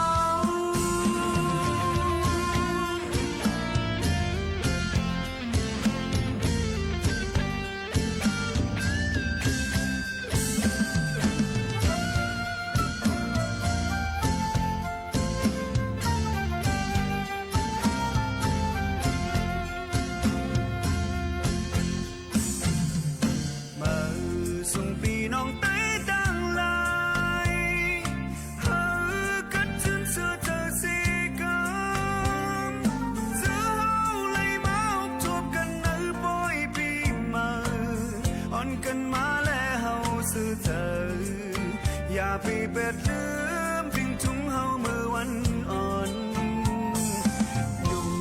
หันลุงแม่ไตดังไหลสานมือหักแบ่งกันสิเลเจอเฮาเลยผิดปนมานั้นยามมือเร็วปีมือวันเฮาตื่นขึ้นมือหน้า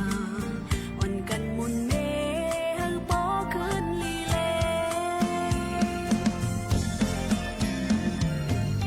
แม่เมืองไทยเฮาที่จมคาหือมือหันอันลุงแม่ไทยพร้อมกัน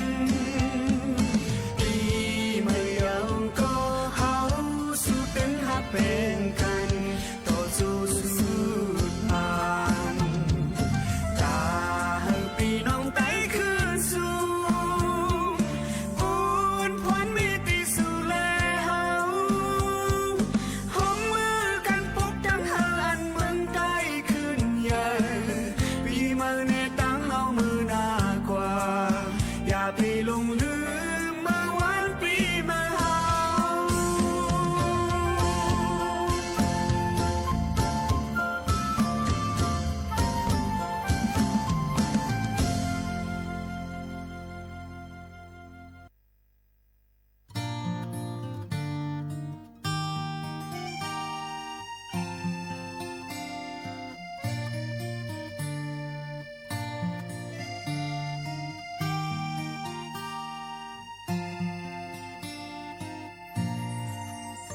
สำสราตุกขาในวงลงปันตรงจมมันมาบ่หึงตาลอดปนก็ระมาพระเนสินตังไว้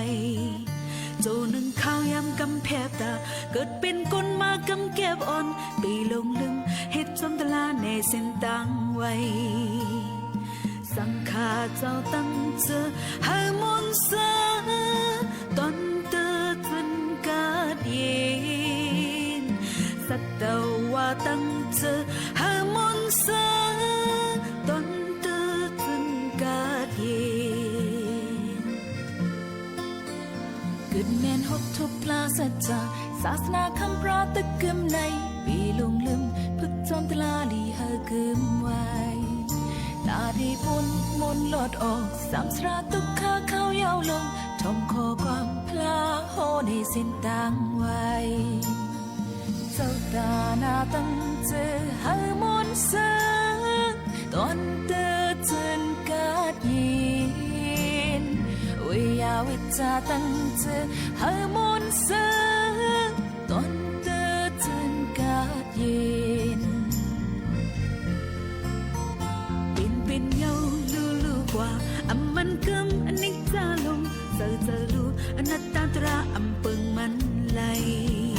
จาติทุกขาติตราบยาติเจ็บเท่านาวมรณาตักทุกตั้งตายอำลดกลางไหล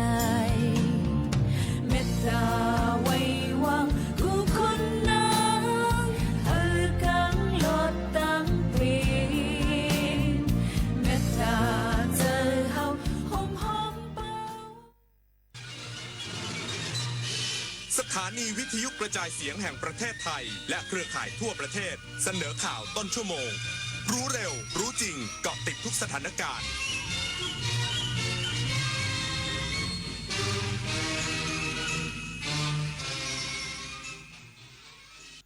รับฟังข่าวต้นชั่วโมง 23 นาฬิกากับพิญญรุ่งสมัยการท่องเที่ยวแห่งประเทศไทยจัดงานวิจิตรเจ้าพระยา 2025 แสงแห่งสยามแม่ของแผ่นดินอีกสักครู่กับมาติดตามรายละเอียดครับแสงอาลัยสมเด็จพระพันปีหลวงไทยทั้งปวงหมองหม่นก่นร่ำให้พระผู้เสด็จสู่ฟ้าสวรรคาลัยแนบดวงใจตามพระบาททุกชาติภพปวงประชาน้อมสำนึกในพระมหากรุณาธิคุณเป็นล้นพ้นอันหาที่สุดมิได้ข้าพระพุทธเจ้าคณะผู้บริหารข้าราชการและเจ้าหน้าที่สถานีวิทยุกระจายเสียงแห่งประเทศไทยกรมประชาสัมพันธ์อาชญากรรมออนไลน์ความท้าทายและโจทย์ใหญ่ของประชาคมอาเซียนที่ต้องผนึกกำลังกันรับมือภัยไซเบอร์ในภูมิภาคผ่านกรอบความร่วมมือสู่โรดแมพ 4P Preventing ป้องกันการแทรกซึมขององค์กรอาชญากรรม Pursuing นำคนผิดเข้าสู่กระบวนการยุติธรรม Protecting ปกป้องเหยื่อและกลุ่มเปราะบาง Promoting เสริมพลังความร่วมมือทุกระดับร่วมสร้างภูมิภาคที่ปลอดภัยไร้พรมแดนและเข้มแข็งไปด้วยกันธนาคารขอแจ้งว่าบัตรเครดิตในชื่อของท่านมียอดค้างจ่ายจำนวนมากหากไม่จ่ายจะถูกดำเนินคดีนะคะชื่อของคุณเกี่ยวข้องกับบัญชีม้าตำรวจต้องตรวจสอบเส้นทางการเงินครับคุณได้รับเงินภาษีคืนนะคะช่วยกดลิงก์ยืนยันด้วยค่ะอย่าเสียเวลาคุยอย่ากดลิงก์หรือกดติดตั้งแอปพลิเคชันที่มีการอ้างเพราะสถาบันการเงินและหน่วยงานภาครัฐไม่มีนโยบายติดต่อประชาชนทางโทรศัพท์หรือการส่งข้อความถ้าเจอแบบนี้มิจฉาชีพแน่นอนครับเยาวชนคือพลังสำคัญในการขับเคลื่อนอาเซียนไปข้างหน้าประเทศไทยพร้อมสนับสนุนเครือข่ายเยาวชนอาเซียนให้แข็งแรงเป็นมิตรและรวมพลังด้วยการสนับสนุนเครื่องมือดิจิทัลและพื้นที่ให้เยาวชนได้แสดงออกลงทุนในโครงการพัฒนาเยาวชนสนับสนุนความร่วมมือข้ามพรมแดนและส่งเสริมการเข้าถึงการศึกษาทักษะสำหรับอนาคตอย่างเท่าเทียมเยาวชนอาเซียนคือพลังสร้างอนาคตการท่องเที่ยวแห่งประเทศไทยจัดงานวิจิตรเจ้าพระยา 2025 แสงแห่งสยามแม่ของแผ่นดินเพื่อรำลึกในพระมหากรุณาธิคุณของสมเด็จพระนางเจ้าสิริกิติ์พระบรมราชินีนาถพระบรมราชชนนีพันปีหลวงผู้ทรงเป็นแม่ของแผ่นดินนายอัฐกรศิริรัตยากรรัฐมนตรีว่าการกระทรวงการท่องเที่ยวและกีฬาพร้อมด้วยนางสาวสถาปนีเกียรติไพบูลย์ผู้ว่าการท่องเที่ยวแห่งประเทศไทยหรือทททและผู้บริหารกระทรวงการท่องเที่ยวและกีฬาล่องเรือแม่น้ำเจ้าพระยาชมงานวิจิตรเจ้าพระยา 2025 ภายใต้รูปแบบมหาปรากฏการณ์แสดงแสงสีเสียงสุดยิ่งใหญ่เพื่อรำลึกในพระมหากรุณาธิคุณของสมเด็จพระนางเจ้าสิริกิติ์พระบรมราชินีนาถพระบรมราชชนนีพันปีหลวงผู้ทรงเป็นแม่ของแผ่นดินและทรงบำเพ็ญพระราชกรณียกิจนานับประการเพื่อประโยชน์สุขของประสบกนิกรชาวไทยทุกหมู่เหล่าเพื่อถวายความอาลัยและน้อมรำลึกในพระมหากรุณาธิคุณอันหาที่สุดมิได้และเพื่อส่งเสริมอุตสาหกรรมการท่องเที่ยวในช่วงปลายปีนี้ผลักดันอุตสาหกรรมท่องเที่ยวไทยด้วยการสร้างบรรยากาศและสีสันให้แก่ของฝั่งแม่น้ำเจ้าพระยาด้วยแสงไฟผสมผสานกับเทคโนโลยีแสงสีเสียงในยามค่ำคืนและสร้างแลนด์มาร์คอัตลักษณ์ของประเทศไทยรวมถึงการสร้างกิจกรรมรองรับนักท่องเที่ยวทั้งชาวไทยต่างชาติที่มาเยือนในช่วงไฮซีซั่นนพศรแก้วคำรายงานอธิบดีกรมปศุสัตว์ยืนยันน้ำนมดิบไทยปลอดภัยมีการตรวจสอบและรับรองมาตรฐานการผลิตทุกขั้นตอนพร้อมเดินหน้าส่งเสริมการบริโภคผลิตภัณฑ์นมคุณภาพและยกระดับอุตสาหกรรมโคนมไทยให้แข่งขันได้ในระดับสากล นายสัตวแพทย์สมชวนรัตนมังคลานนท์อธิบดีกรมปศุสัตว์เปิดเผยถึงจากกระแสข่าวเรื่องน้ำนมโคที่มีการผสมสารอื่นๆซึ่งอาจส่งผลกระทบต่อผู้บริโภคกรมปศุสัตว์ยืนยันว่าน้ำนมดิบที่ผ่านการตรวจสอบและรับรองจากกรมปศุสัตว์ปลอดภัยตามมาตรฐานสากลทุกขั้นตอนโดยกรมปศุสัตว์ร่วมมือกับสหกรณ์ศูนย์รวบรวมน้ำนมดิบในภาคเอกชน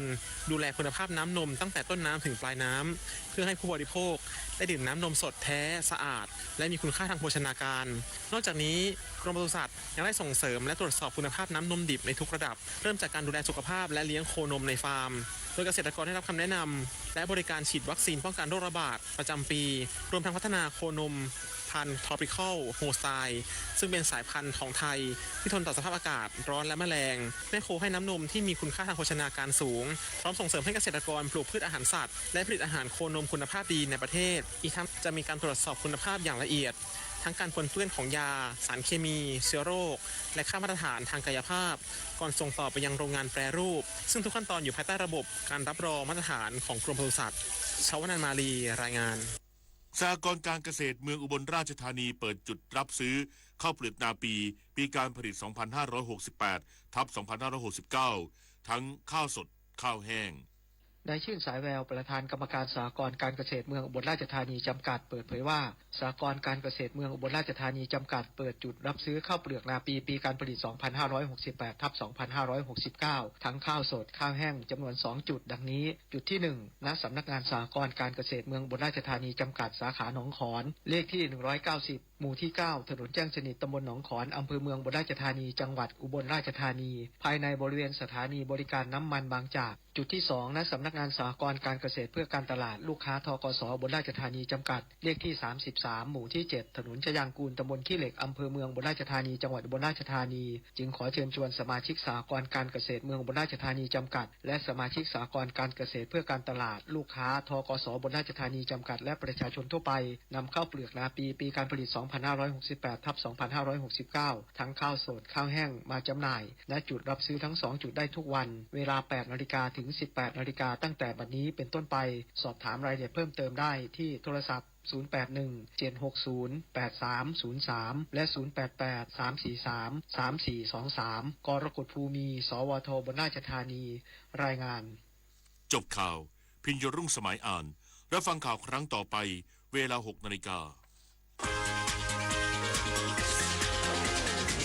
ติดตามข่าวที่นำเสนอไปแล้วได้ที่ www.thainews.prd.go.th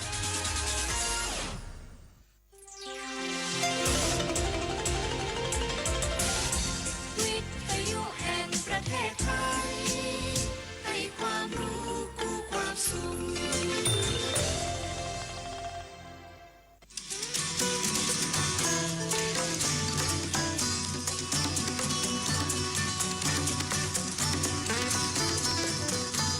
บนเส้นทางของถนนสายนี้เรามีบทเพลงเพื่อชีวิตดนตรีกวี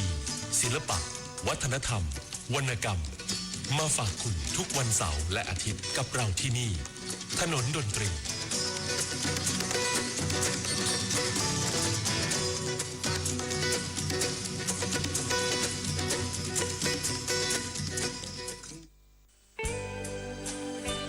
คือถนนดนตรีที่สรรสร้างเรายังคงเดินทางอย่างที่ฝันอาจรื่นรมหรือขมขื่นในคืนวันก็ปล่อยมันอย่างที่เห็นและเป็นไปคือเสียงเพลงแห่งชีวิตอิสระคือพันธะในนิยามความฝันใฝ่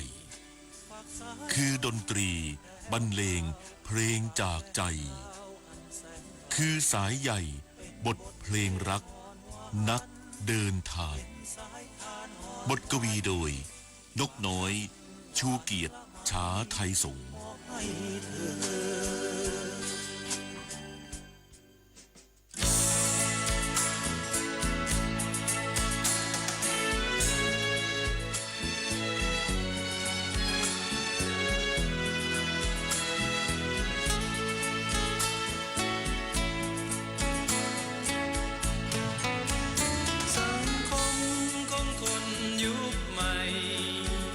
ต่างคนต่าง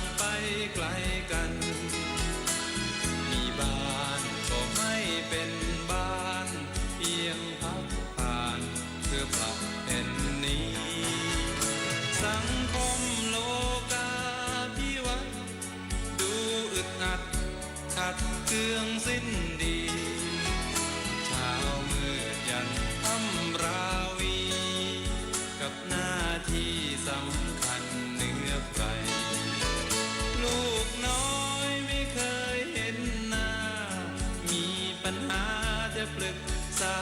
ผู้ใดครอบครัวกำลังล้มสลายเด็กไทยกำลังมืดมนแบ่งเว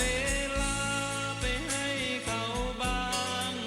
อย่าปล่อยให้ลูกเคว้งคว้างสับสนเส้นทางชีวิตวกวนต้องการคนคอยเอาใจใส่แบ่งเวลาไปให้เขาหน่อยอย่าปล่อยไว้นานจนสาย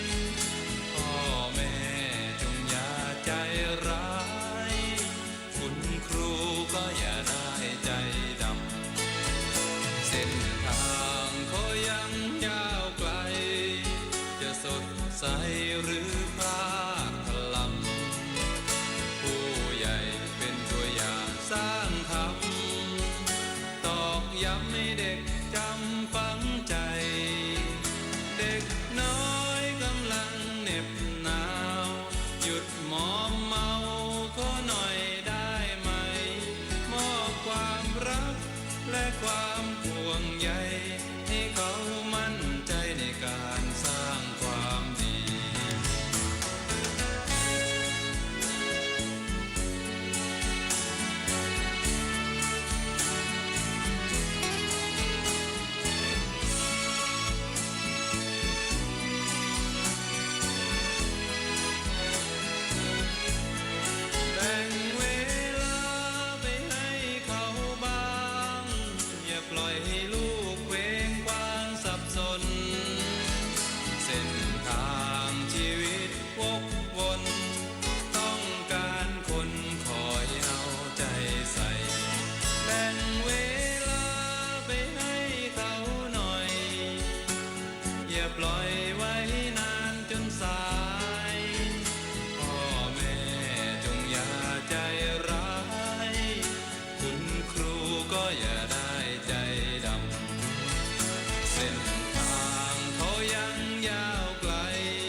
สดใสหรือพลาดพลัมผู้ใหญ่เป็นตัวอย่างสร้างธรรมตอกย้ำให้เด็กจำฝังใจเด็กน้อยกำลังเหน็บหนาวหยุดมอมเมาก็หน่อยได้ไหมมอบความรักและความห่วงใยให้เขามั่นใจในการสร้างความดีมอบความรักหักต่อสายใยเป็นผ้าห่มใจ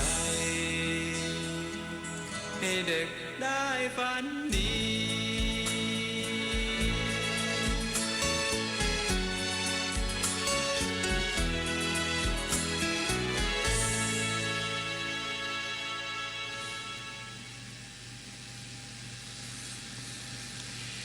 เห็นนักฟุตบอล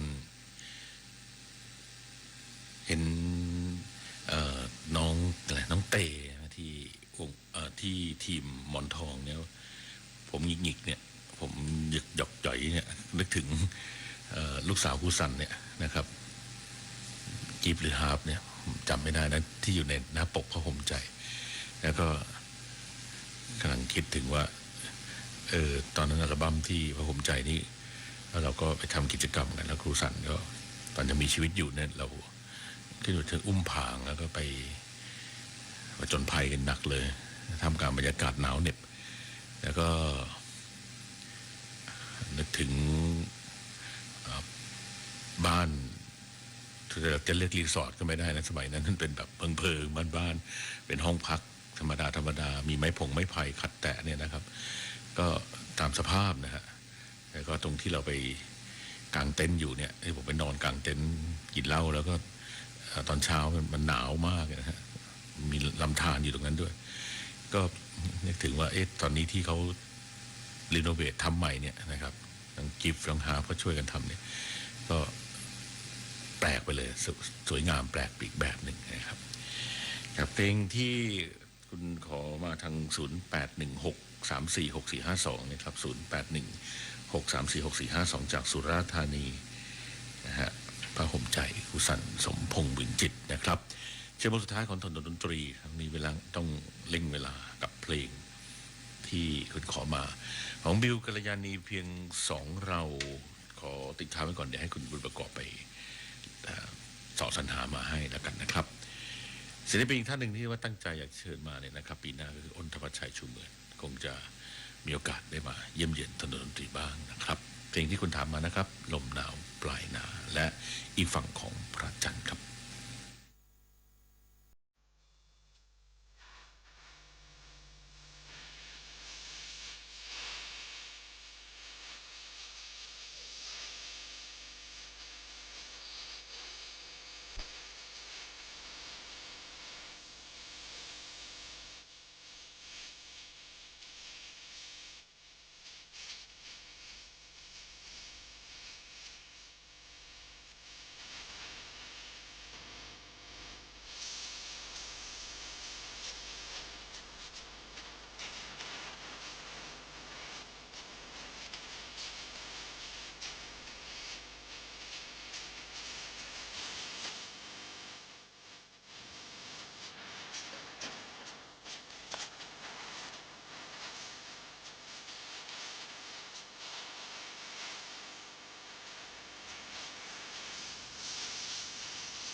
ตรีที่คุณอยู่กัน